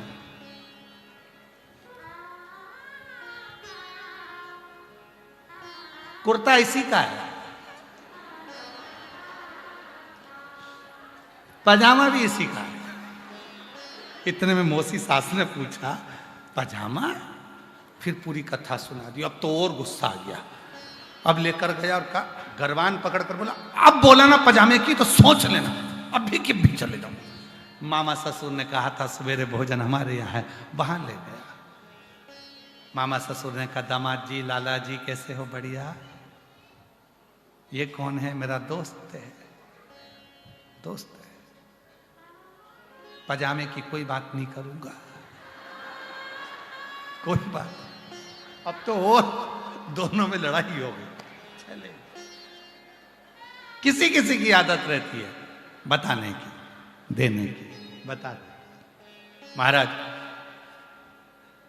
पुनीतावती का पति था ही ऐसा, जो सामान देता था 25 बार पूछता था कहीं किसी को दे तो नहीं दिया।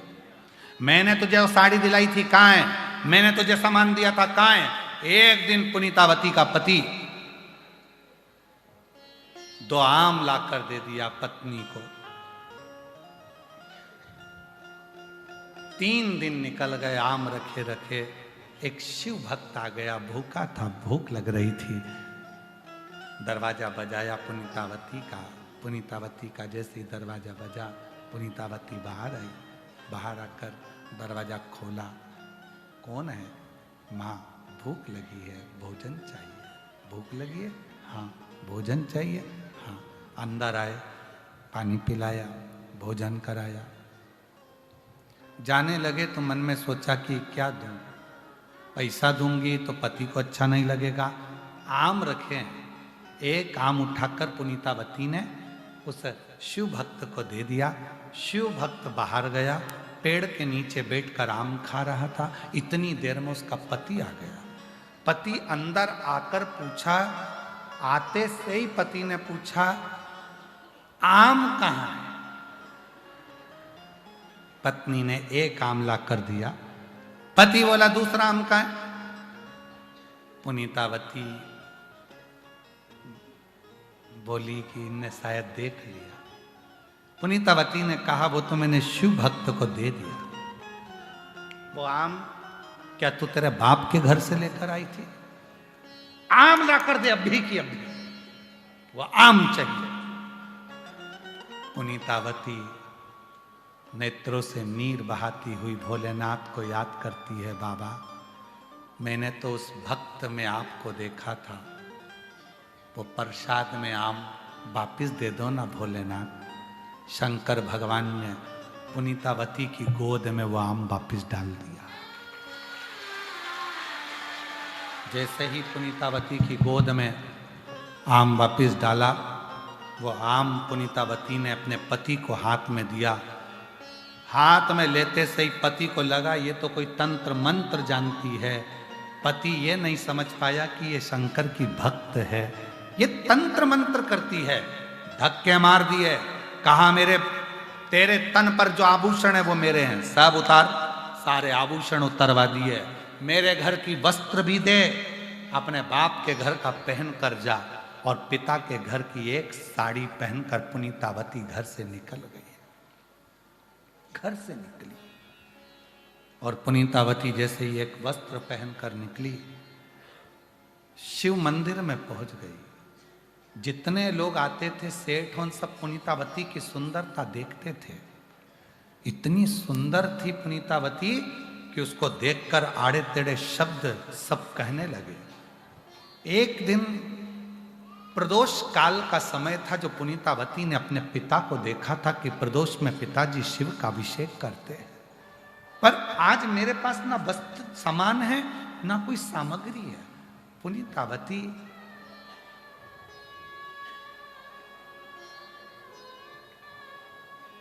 नेत्रों से नीर बहाने लगी। नीर। बाबा के मंदिर में झाड़ू लगाने लगी। झाड़ू लगाते लगाते रज शिव के शिवलिंग पर चढ़ रही थी।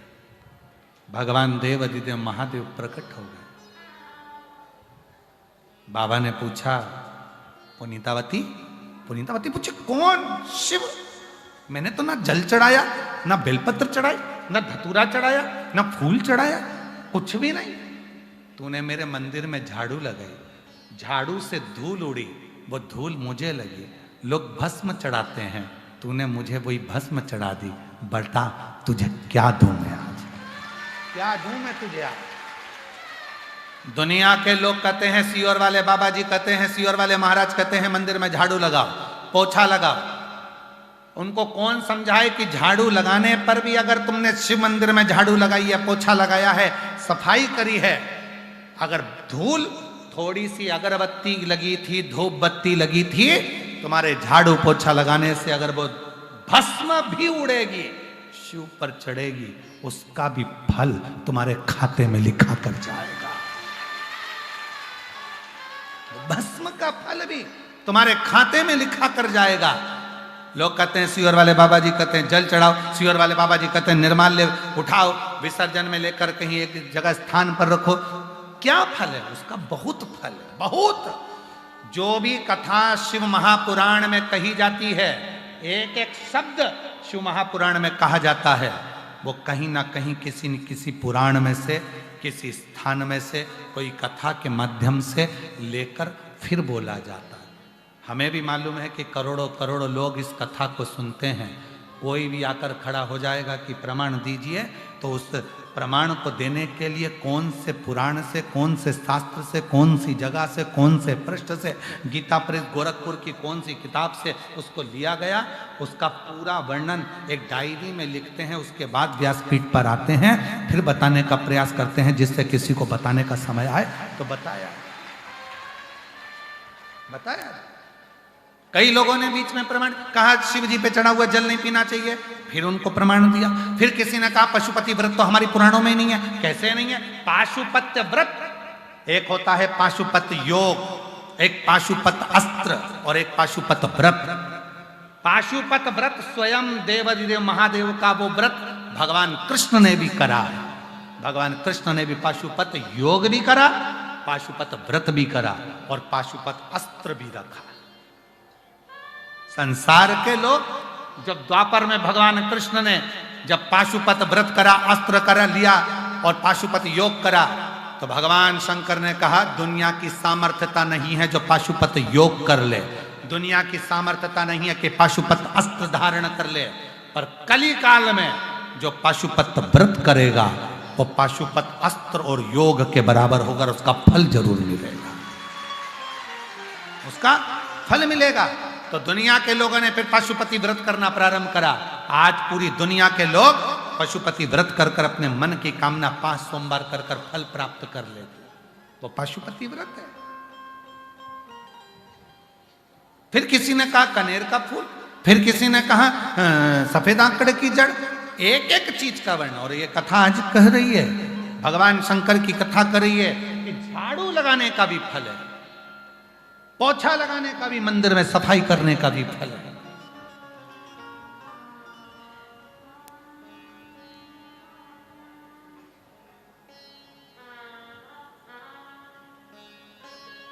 फिर किसी ने कहा गुरुजी आपने एक बार कथा में कह दिया कि शंकर के शिवलिंग के अगर टुकड़े से टुकड़े, टुकड़े से टुकड़े, 1000 टुकड़े भी हो जाएं तो भी वो खंडित नहीं माना जाता। बिल्कुल, उसका प्रमाण है भारत की भूमि का बिजली महादेव जो कुल्लू मनाली में है, जिसके ऊपर बिजली गिरती है, शिवलिंग के टुकड़े हो जाते हैं, उस टुकड़ों को वापस जोड़ा जाता है और शंकर की पूजन चालू हो जाती है। वो भगवान बिजली महादेव के रूप में पूजा, सहस्त्रेश्वर शिवलिंग उसका प्रमाण।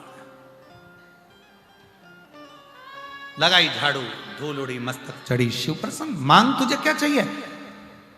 पुनीतावती ने कहा बाबा बस एक वर दे दो। क्या? मुझे भूत बना दो, प्रेत बना दो, मेरा ये सुंदर काया समाप्त कर दो। भजन में तकलीफ होती है। शिव ने कहा भजन में तकलीफ? हाँ, सुंदर हूं ना, लोग आते हैं, देखते हैं, ताने देते हैं, शिव को नहीं देखते, मुझे देखते हैं, अपशब्द कहते हैं, ताना देते हैं, आड़ा टेढ़ा कहते हैं।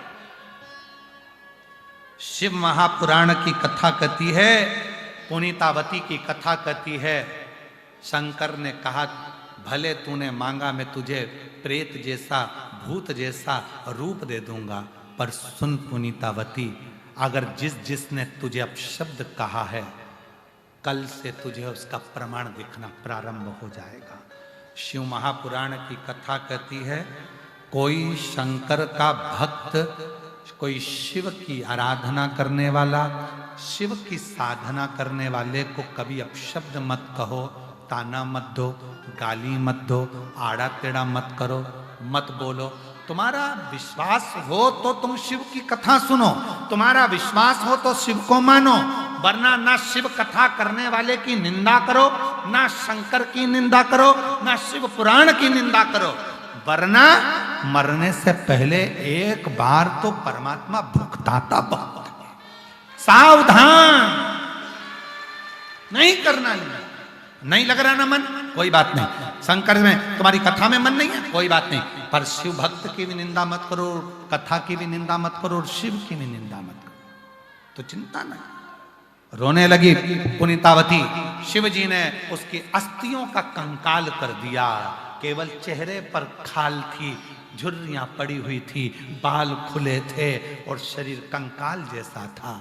एक दिन पुनीतावती प्रसन्न भाव में मन में सोची, मैंने शिव की आराधना तो करी है, शंकर की साधना तो करी है, पर अब एक बार मेरे जीते जी मुझे कैलाश पर्वत पर शंकर की नटराज लीला का दर्शन करना है। चलिए पुनीतावती, चलिए।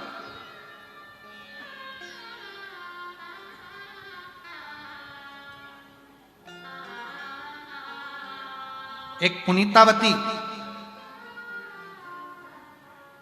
भारत की भूमि के 2 संत ऐसे हुए, एक रामकृष्ण परमहंस जी और एक पुनीतावती जी।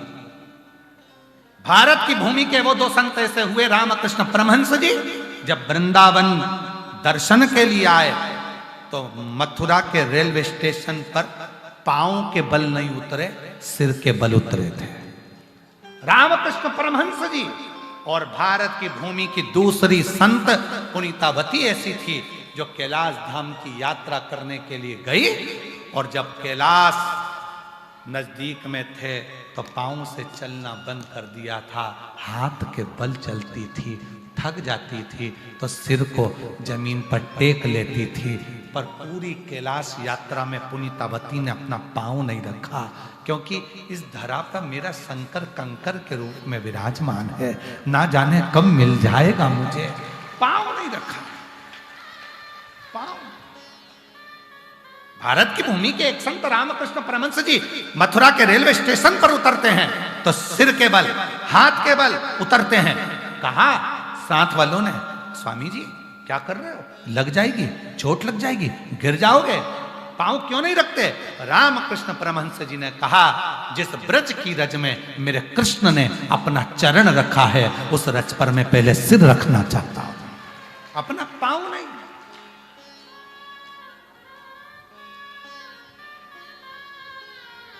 आए रामकृष्ण परमहंस जी को देखकर बहुत सारे संत साधु सन्यासी तपस्वी साधक उपासक आ गए। रामकृष्ण परमहंस जी से प्रश्न किया कि भगवान कृष्ण की बंसी में ऐसा क्या है जो गोपियां आधी रात को दौड़ कर आ जाती हैं?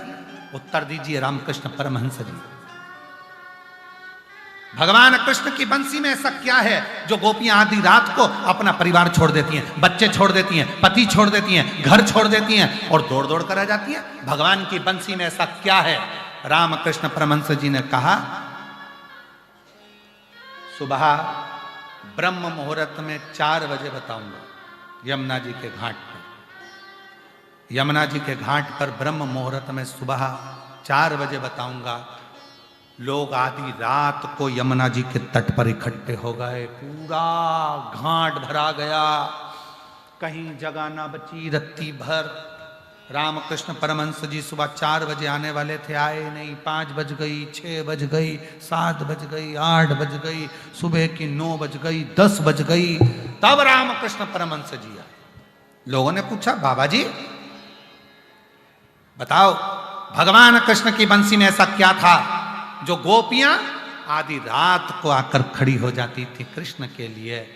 तब भगवान रामकृष्ण परमहंस जी ने कहा, वो तो मुझे भी नहीं मालूम कि भगवान की बंसी में ऐसा क्या था, पर उनकी बंसी में आज भी दम है, इसलिए तुम पूरी रात से यहाँ बैठे हुए हो, इंतजार कर रहे हो उस बंसी की बात को ध्यान करने के लिए। लोग हमसे पूछते हैं, शिव महापुराण में ऐसा क्या है? हमने कहा, एक बार पंडाल में आइए और शिव महापुराण के पंडाल में आकर बैठकर जमीन को नमन कर कर कथा को श्रवण कर कर जाइए, फिर मालूम पड़ेगा अगले पंडाल में तुम नहीं भी आना चाहोगे तो भी शंकर तुम्हें खींच कर बुलागा, तुम्हारी झोली भर कर बुलागा। क्या है शिव पुराण में? रोड भरी पड़ी हैं, माघ मेला का क्षेत्र भरा पड़ा है, पूरा खाक चौक भरा पड़ा है, पीछे की रोडें भरी पड़ी हैं। क्या है इस शिव पुराण में? कितनी होती है शिव पुराण, कितनी कथा होती है प्रयागराज में, कहीं रामायण होती, कहीं भागवत होती, कहीं गीता होती, कहीं कुछ होता, कितनी कथाएं होती हैं, फिर भी लाखों लाखों भीड़ इस शिव महापुराण के पंडाल में, बाहर रोडों पर जहां तहां लोग बैठे हैं। क्या है ये तो हमको भी नहीं मालूम कि शिव पुराण में क्या है, पर इतना जरूर है, जो आता है उसको शंकर दिए बिना नहीं भेजता है। आता है, लेता है, जाता है। क्या है इसमें, वो उसी को मालूम पड़ता है, उसी को मालूम। और महादेव नमन चरणों में, महादेव नमन चरणों में, स्वीकार कीजिए सबका किया है मेरा भी उद्धार कीजिए, उद्धार कीजिए। है त्रिकुंडधारी, है त्रिशूलधारी, है त्रिकुंडधारी, चरणों में तेरे बाबा जी पावन है चारों धाम, तेरी देव करते वंदना पूजे हैं सीताराम। हो जाए पूरी कामना, हो जाए पूरी कामना, उपकार कीजिए सबका किया है मेरा भी उद्धार कीजिए, उद्धार कीजिए। है त्रिपुंडधारी, है त्रिशूलधारी,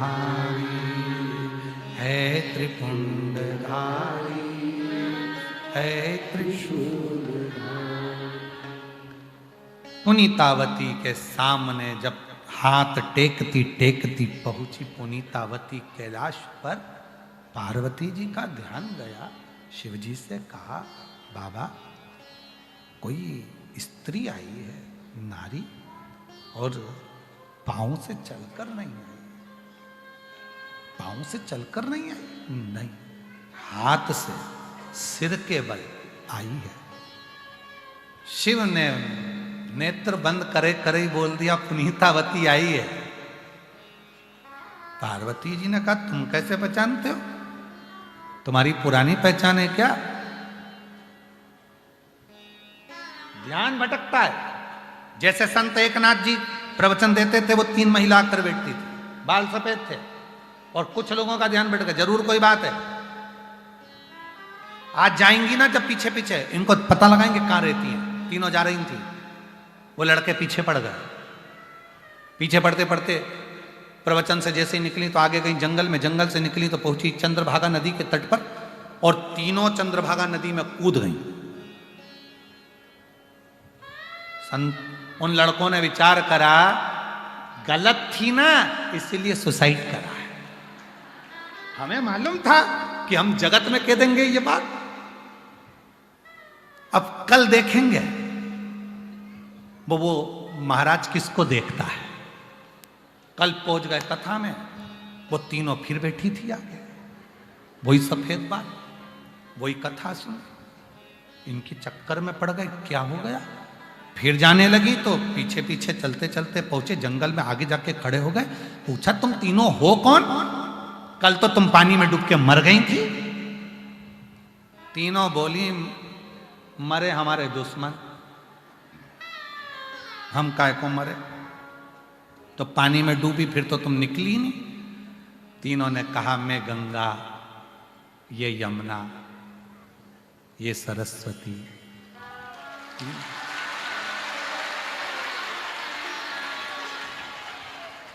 संत एकनाथ जी जब शिव की चर्चा करते हैं तब हम तीनों सुनने के लिए आते हैं। दुनिया पाप हम में धोती है और हम उस पाप को लाके शिव पुराण की साक्षी में रख देते हैं तो वो समाप्त हो। सतुआ बाबा जी, इस कथा से हमको ये स्मरण होता है कि कथा आप कराते हैं, पर गंगा, यमुना, सरस्वती, ये त्रिवेणी इस शिव पुराण को सुनना चाहती है, इसलिए ये कथा मेले के विराम पर होती है। 3 साल से हम देख रहे हैं, पूरा मेला समाप्त हो जाता है, खाली हो जाता है।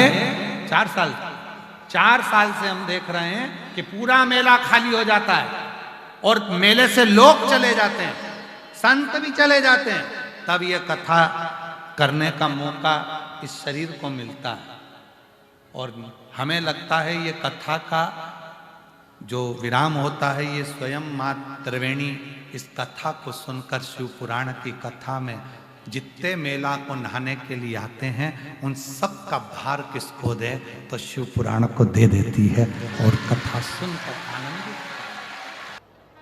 और बालू रेत के शिवलिंग का निर्माण करा और उसका जो पूजन का क्रम प्रारंभ किया, ये मेरे राम जी ने संपूर्ण ब्रह्मांडवासियों को, संपूर्ण देशवासियों को, संपूर्ण सनातनियों को एक मार्ग प्रशस्त कर दिया कि पार्थिव शिवलिंग का निर्माण कर कर जब मेरे राम जी महाराज समुद्र को पार कर सकते हैं, तो मेरे राम जी कहते हैं कि पार्थिव शिवलिंग का निर्माण कर कर इस भव सागर से भी पार हुआ जा सकता है, संसार सागर से भी पार उतरा।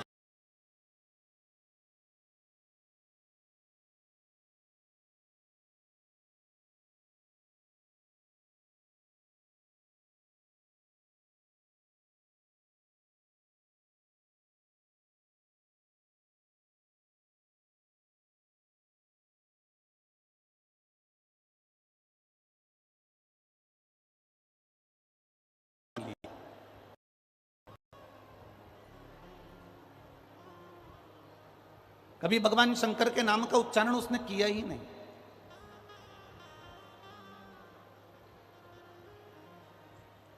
शिव तत्व को कभी उसने जाना ही नहीं।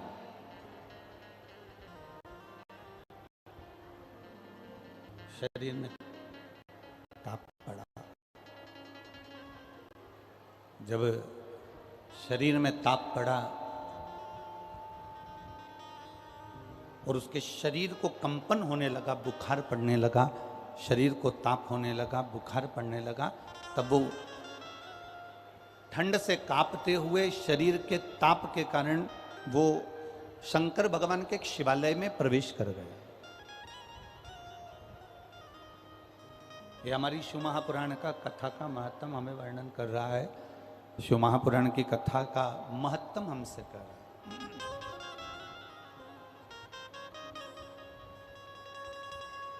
शिवालय में प्रवेश कर गया। अब शरीर कांप रहा है, शरीर में तपन हो रही है, और शंकर जी के मंदिर में बैठा है और एक कोई विद्वान ब्राह्मण, कोई एक विद्वान भूदेव, एक ब्राह्मण बैठकर शिव महापुराण की कथा का वाचन कर रहा था।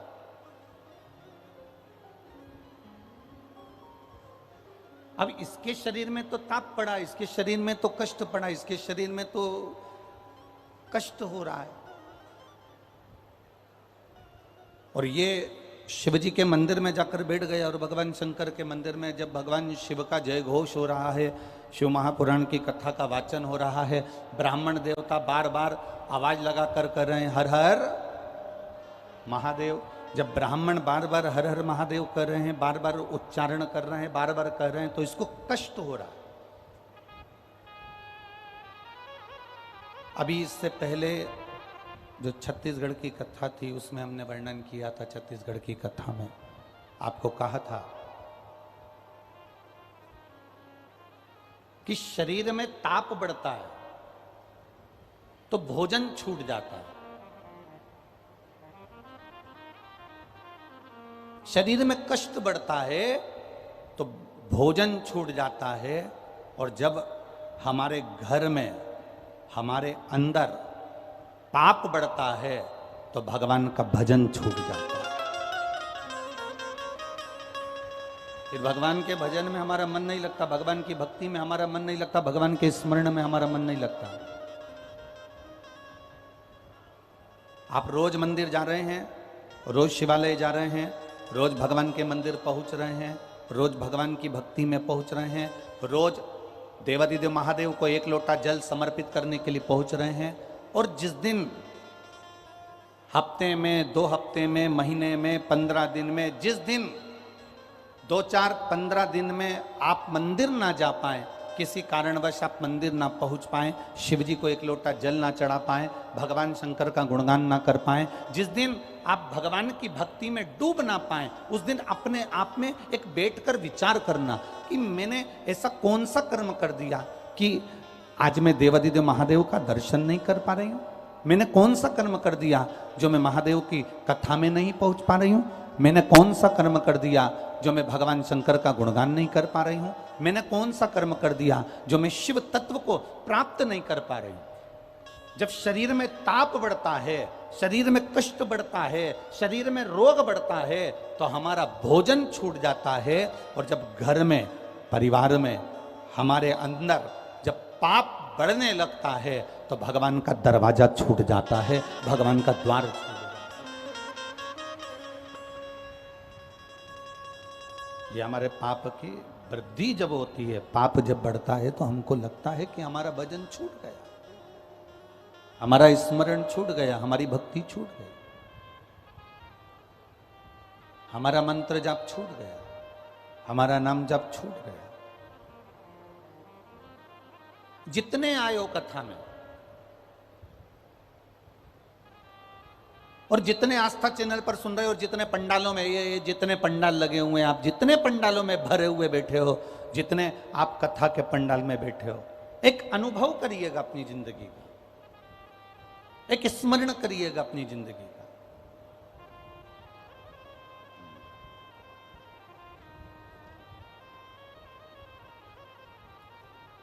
कभी कभी बहुत बड़ा एक्सीडेंट हो जाता है, और इस एक्सीडेंट में भी अगर आप बच गए कभी कभी बहुत बड़ी बीमारी आ जाती है और उस बीमारी में भी आप संभल गए।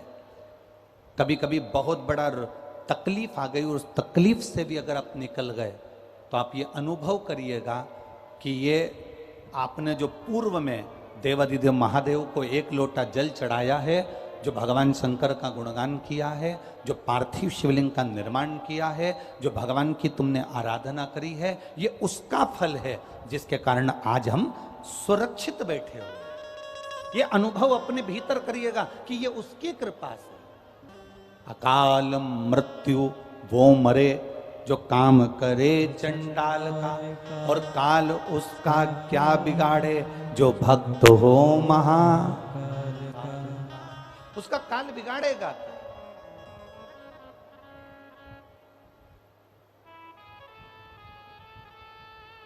आप लगे हो शिव भक्ति में, आप लगे हो शंकर भगवान की आराधना में, आप लगे हो शिव के स्मरण में, क्या काल बिगाड़े?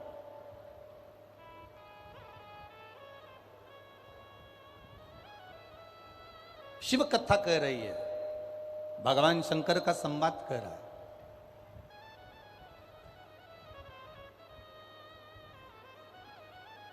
मृत्यु प्राप्त कर लेना एक सरल विषय है,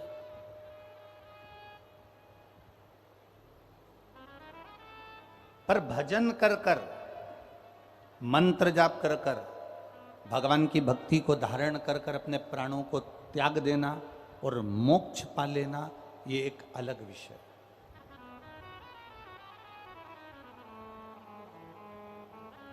ये एक अलग विषय है। मोक्ष पाने के लिए मरना जरूरी नहीं है। अगर कोई आपसे कहे कि भैया मोक्ष चाहिए तो मरना पड़ेगा, ना ना ना ना, मोक्ष पाने के लिए मरना जरूरी नहीं है। मोक्ष पाने का सबसे सुंदर तरीका है अपने आप को समझना।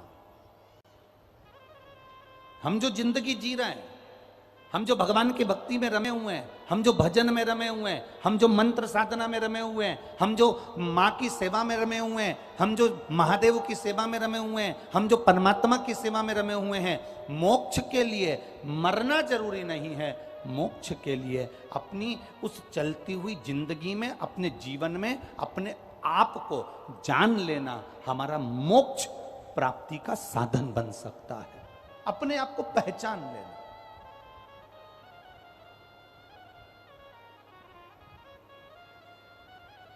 बचपन गया जाने दो, जवानी गई जाने दो, अधेड़ी गई जाने दो, पर जो बचा हुआ है हमारा बुढ़ापा, किसी की जवानी बची है, किसी की अधेड़ी बची है, किसी का बचपन बचा है, किसी का बुढ़ापा बचा है, हमें उसको साधना है।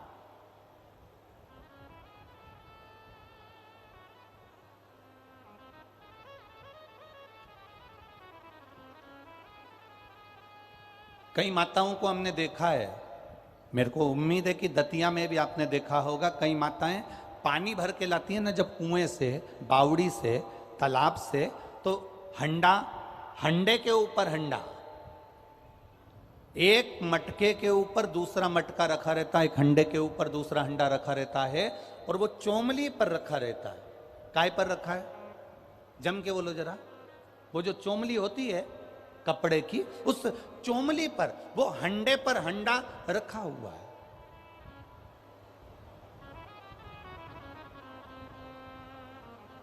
उसने वो हंडे को पकड़ा नहीं है। जिस हंडे को मां लेकर जा रही है, जिस हंडे को माता ले जा रही है, उस हंडे को उसने पकड़ा नहीं है। बस वो चोमली पर, वो सिर पर चोमली, चोमली पर हंडा, हंडे पर हंडा रखा हुआ है, और वो मां चली जा रही है और उसके साथ में एक सखी और जा रही है। वो बात करती करती करती करती बहुत दूर तक चलेगा। थोड़ी दूर कहीं रुक भी गए तो भी वो बात में लगे हुए हैं, क्योंकि हंडे पर हंडा रखा है। अब बात भी कर रही है, चल भी रही है, बातचीत करते करते कहीं खड़ी भी हो गई है, बातचीत करते करते किसी से मिलना भी हो गया उसका, परंतु उसका हंडा नीचे नहीं गिरा है, क्योंकि वो बात जरूर कर रही है, वो मिल जरूर रही है, वो सहेली से साथ में मिलकर बात करती करती चल जरूर रही है, पर उसका जो ध्यान है वो उस हंडे में बना हुआ है। शिव महापुराण की कथा कहती है जैसे हंडा लेकर चलने वाली, मटका लेकर चलने वाली नारी का ध्यान, स्त्री का ध्यान उसके मटके में होता है, उसके हंडे में होता है। शिव महापुराण की कथा कहती है तुम कहीं पर भी रहो, दुकान में, व्यापार में, नौकरी में, सर्विस में, घर में, परिवार में, तुम्हारी मर्जी पड़े जहां रहो, पर शिव पुराण कहती है कि अपना ध्यान परमात्मा के चरणों में लगाकर चलना तो जिंदगी की सार्थकता बने।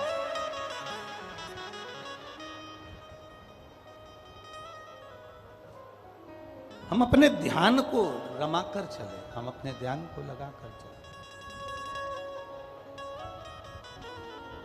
देवराज का ध्यान नहीं था शिव पुराण की ओर, देवराज का मन नहीं था शिव पुराण की ओर। बस देवराज तो देवराज, ब्राह्मण देवता कथा कह रहे हैं, ब्राह्मण देवता कथा बोल रहे हैं, और देवराज की चित्त वृत्ति में कथा नहीं पहुंच रही। इसको क्रोध आ रहा है, इसको गुस्सा आ रहा है कि ये हर हर महादेव बोल रहे हैं और मेरे शरीर में ताप हो रहा है, मेरे शरीर में कष्ट हो रहा है, मेरे शरीर में रोग हो रहा है, मेरे शरीर में बीमारी पड़ रही है, और ये हर हर महादेव बोल रहे हैं।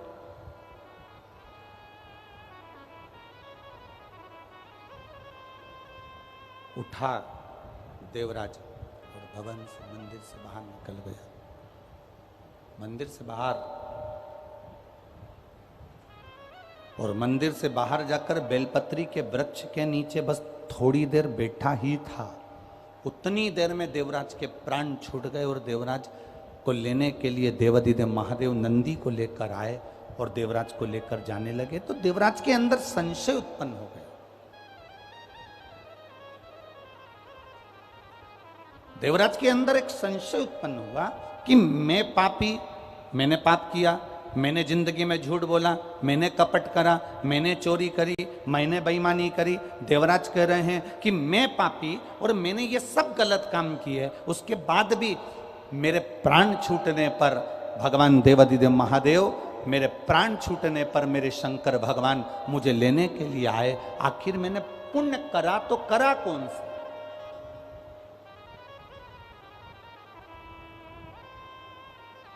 ऐसा पुण्य है कौन सा?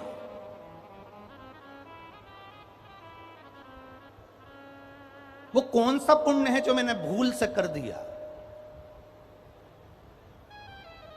वो कौन सा पुण्य है जो मेरी जिंदगी में हो गया? कभी आप भी अनुभव करना, दिन भर मोबाइल पर झूठ बोलते हो, दिन भर कहीं ना कहीं गलत काम हो जाता है, किसी ना किसी की निंदा हो जाती है, किसी ना किसी के लिए अपशब्द बोल जाते हो। एक बार कथा में हमने आप लोगों से कहा था, टीवी के माध्यम से आपने सुना होगा कि मोबाइल आया तो उसने बहुत सारी चीजों को समाप्त कर दिया। मोबाइल बहुत सारी चीजें,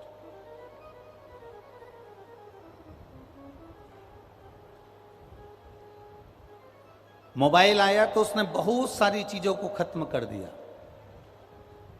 मोबाइल आया, कैमरा खत्म हो गया। बोलो सही है कि गलत है? अब कैमरे का प्रयोग, कोई कैमरा टांग के चलता है क्या? बस मोबाइल निकाला और कैमरे से, मोबाइल से फोटो खींच लिया। मोबाइल आया, कैमरा खत्म हो गया। मोबाइल आया, MP3 खत्म। पहले लोग CD लगाते थे, कैसेट लगाते थे, फिर गाने सुनते थे। अब मोबाइल आया तो MP3 खत्म। अर्थात गाना सुनना है तो कोई को बक्से वगैरह लगाने की जरूरत नहीं पड़ती, मोबाइल पर सुन लेता। मोबाइल आया, कैमरा खत्म हो गया। मोबाइल आया, MP3 खत्म हो गई। मोबाइल आया तो कैलेंडर, जिससे लोग तारीख देखा करते थे, वो कैलेंडर भी खत्म हो गया। मोबाइल आया तो ये घड़ी भी खत्म। अब लोग टाइम देखते हैं तो मोबाइल का बटन दबा के देख लेते कितनी बज रही है।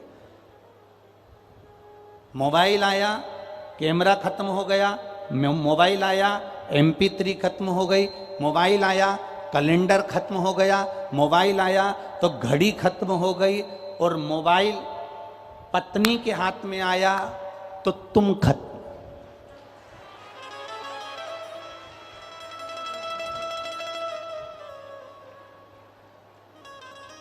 केवल कैमरा खत्म नहीं हुआ है, केवल घड़ी खत्म नहीं हुई है, केवल कैलेंडर खत्म नहीं हुआ है, केवल MP3 खत्म नहीं हुआ है। जिस दिन भूल से अगर मोबाइल पत्नी के हाथ में आ गया, फिर तो दतिया वाली माता ही बचा ले तो बचा ले, तो बाकी के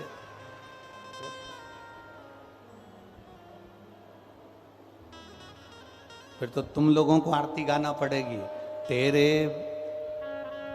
भक्तजनों पे भीड़ पड़ी है भारी, फिर तुमको आरती गाना पड़ेगा, बहुत भीड़ पड़ गई है, बहुत तकलीफ हो गई है।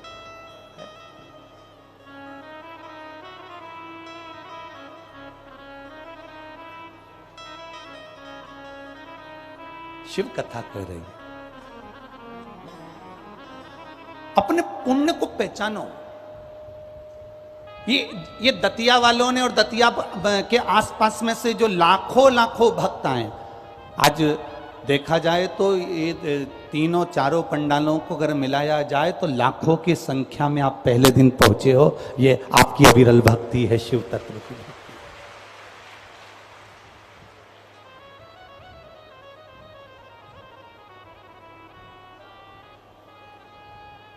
और कई लोग पीछे धूप में जो खड़े हुए हैं,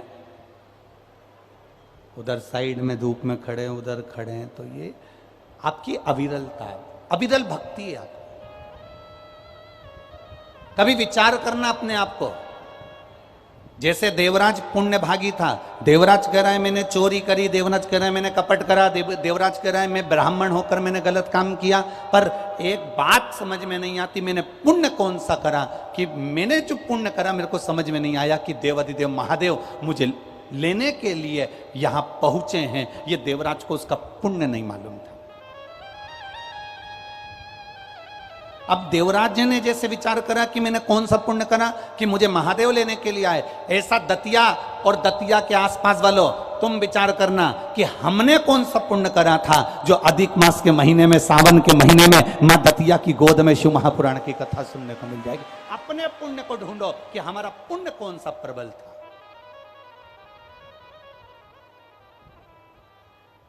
हमारे पुण्य की प्रबलता ऐसी कौन सी थी जो हमको शिव महापुराण की कथा यहां सुनने को मिल गई। और कितनी सुंदर बात है महाराज जी, शिव जी की कथा और माँ जगत जननी दुर्गा भवानी, माँ पीताम्बरा, दोनों का मिलन, शिव शक्ति का मिलन इस दतिया की कथा में हो रहा है 5 दिन तक। और ये जीवन का एक आनंद है, जीवन का आनंद। कहते हैं इस भूमि पर श्री स्वामी जी महाराज जी ने तप करा था, उस तप का फल ये हुआ कि मां पीताम्बरा ने स्वयं स्वामी जी महाराज जी को दर्शन दिया।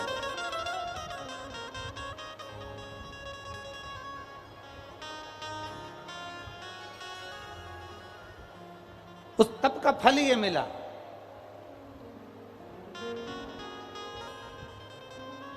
स्वामी जी ने तप करा तो उसके तप का फल ये मिला कि मां पीताम्बरा ने आकर दर्शन दिया।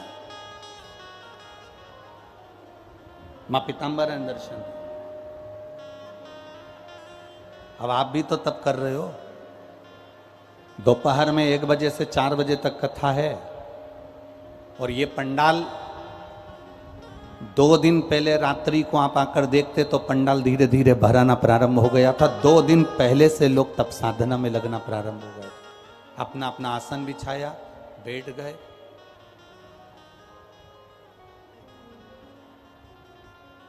तप साधना में लीन हो गए।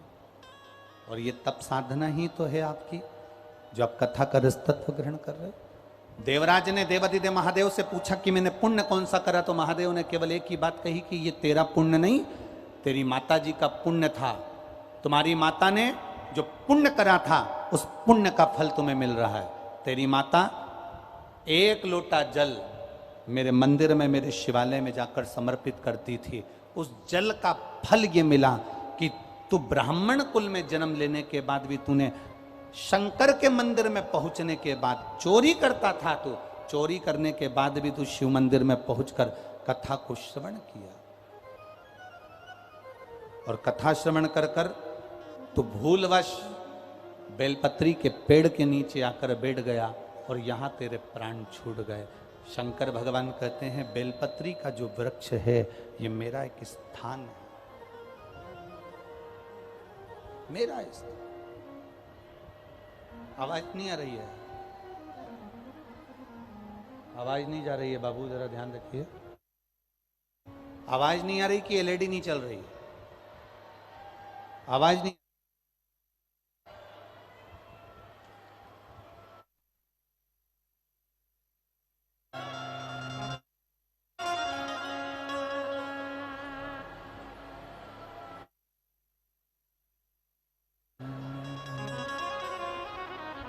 कितनी सुंदर है माँ तेरी नगरी, कितनी सुंदर है माँ तेरी नगरी। भोले पैदल चले आ रहे हैं, कितनी सुंदर है माँ तेरी नगरी, कितनी सुंदर है माँ तेरी नगरी। भोले पैदल चले आ रहे, कितनी सुंदर है माँ तेरी नगरी, कितनी सुंदर है माँ तेरी नगरी। भोले पैदल चले आ रहे हैं, भोले पैदल चले आ रहे, ओ भोले पैदल चले आ रहे हैं, भोले पैदल चले आ रहे। ओ कितनी सुंदर है माँ तेरी नगरी, कितनी सुंदर है माँ तेरी नगरी। दोनों हाथों से ताली सेवा देते हो बड़े भाव से।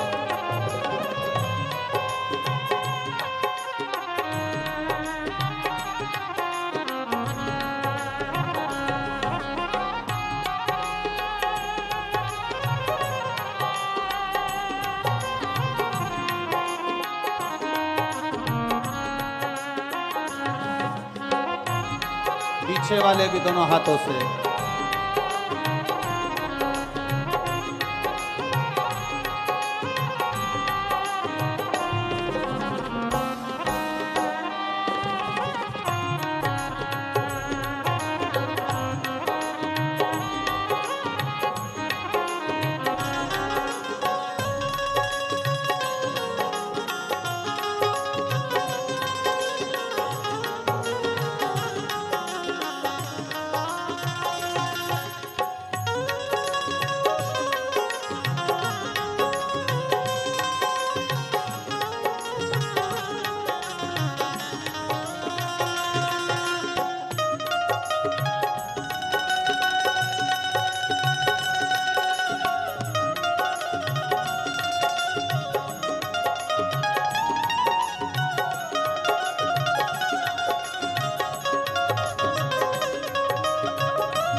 उनकी जटा में गंगा विराजे, गंगा बहाते चले आ रहे हैं। उनकी जटा में गंगा विराजे, गंगा बहाते चले आ रहे हैं। उनकी जटा में गंगा विराजे, गंगा बहाते चले आ रहे हैं। उनकी जटा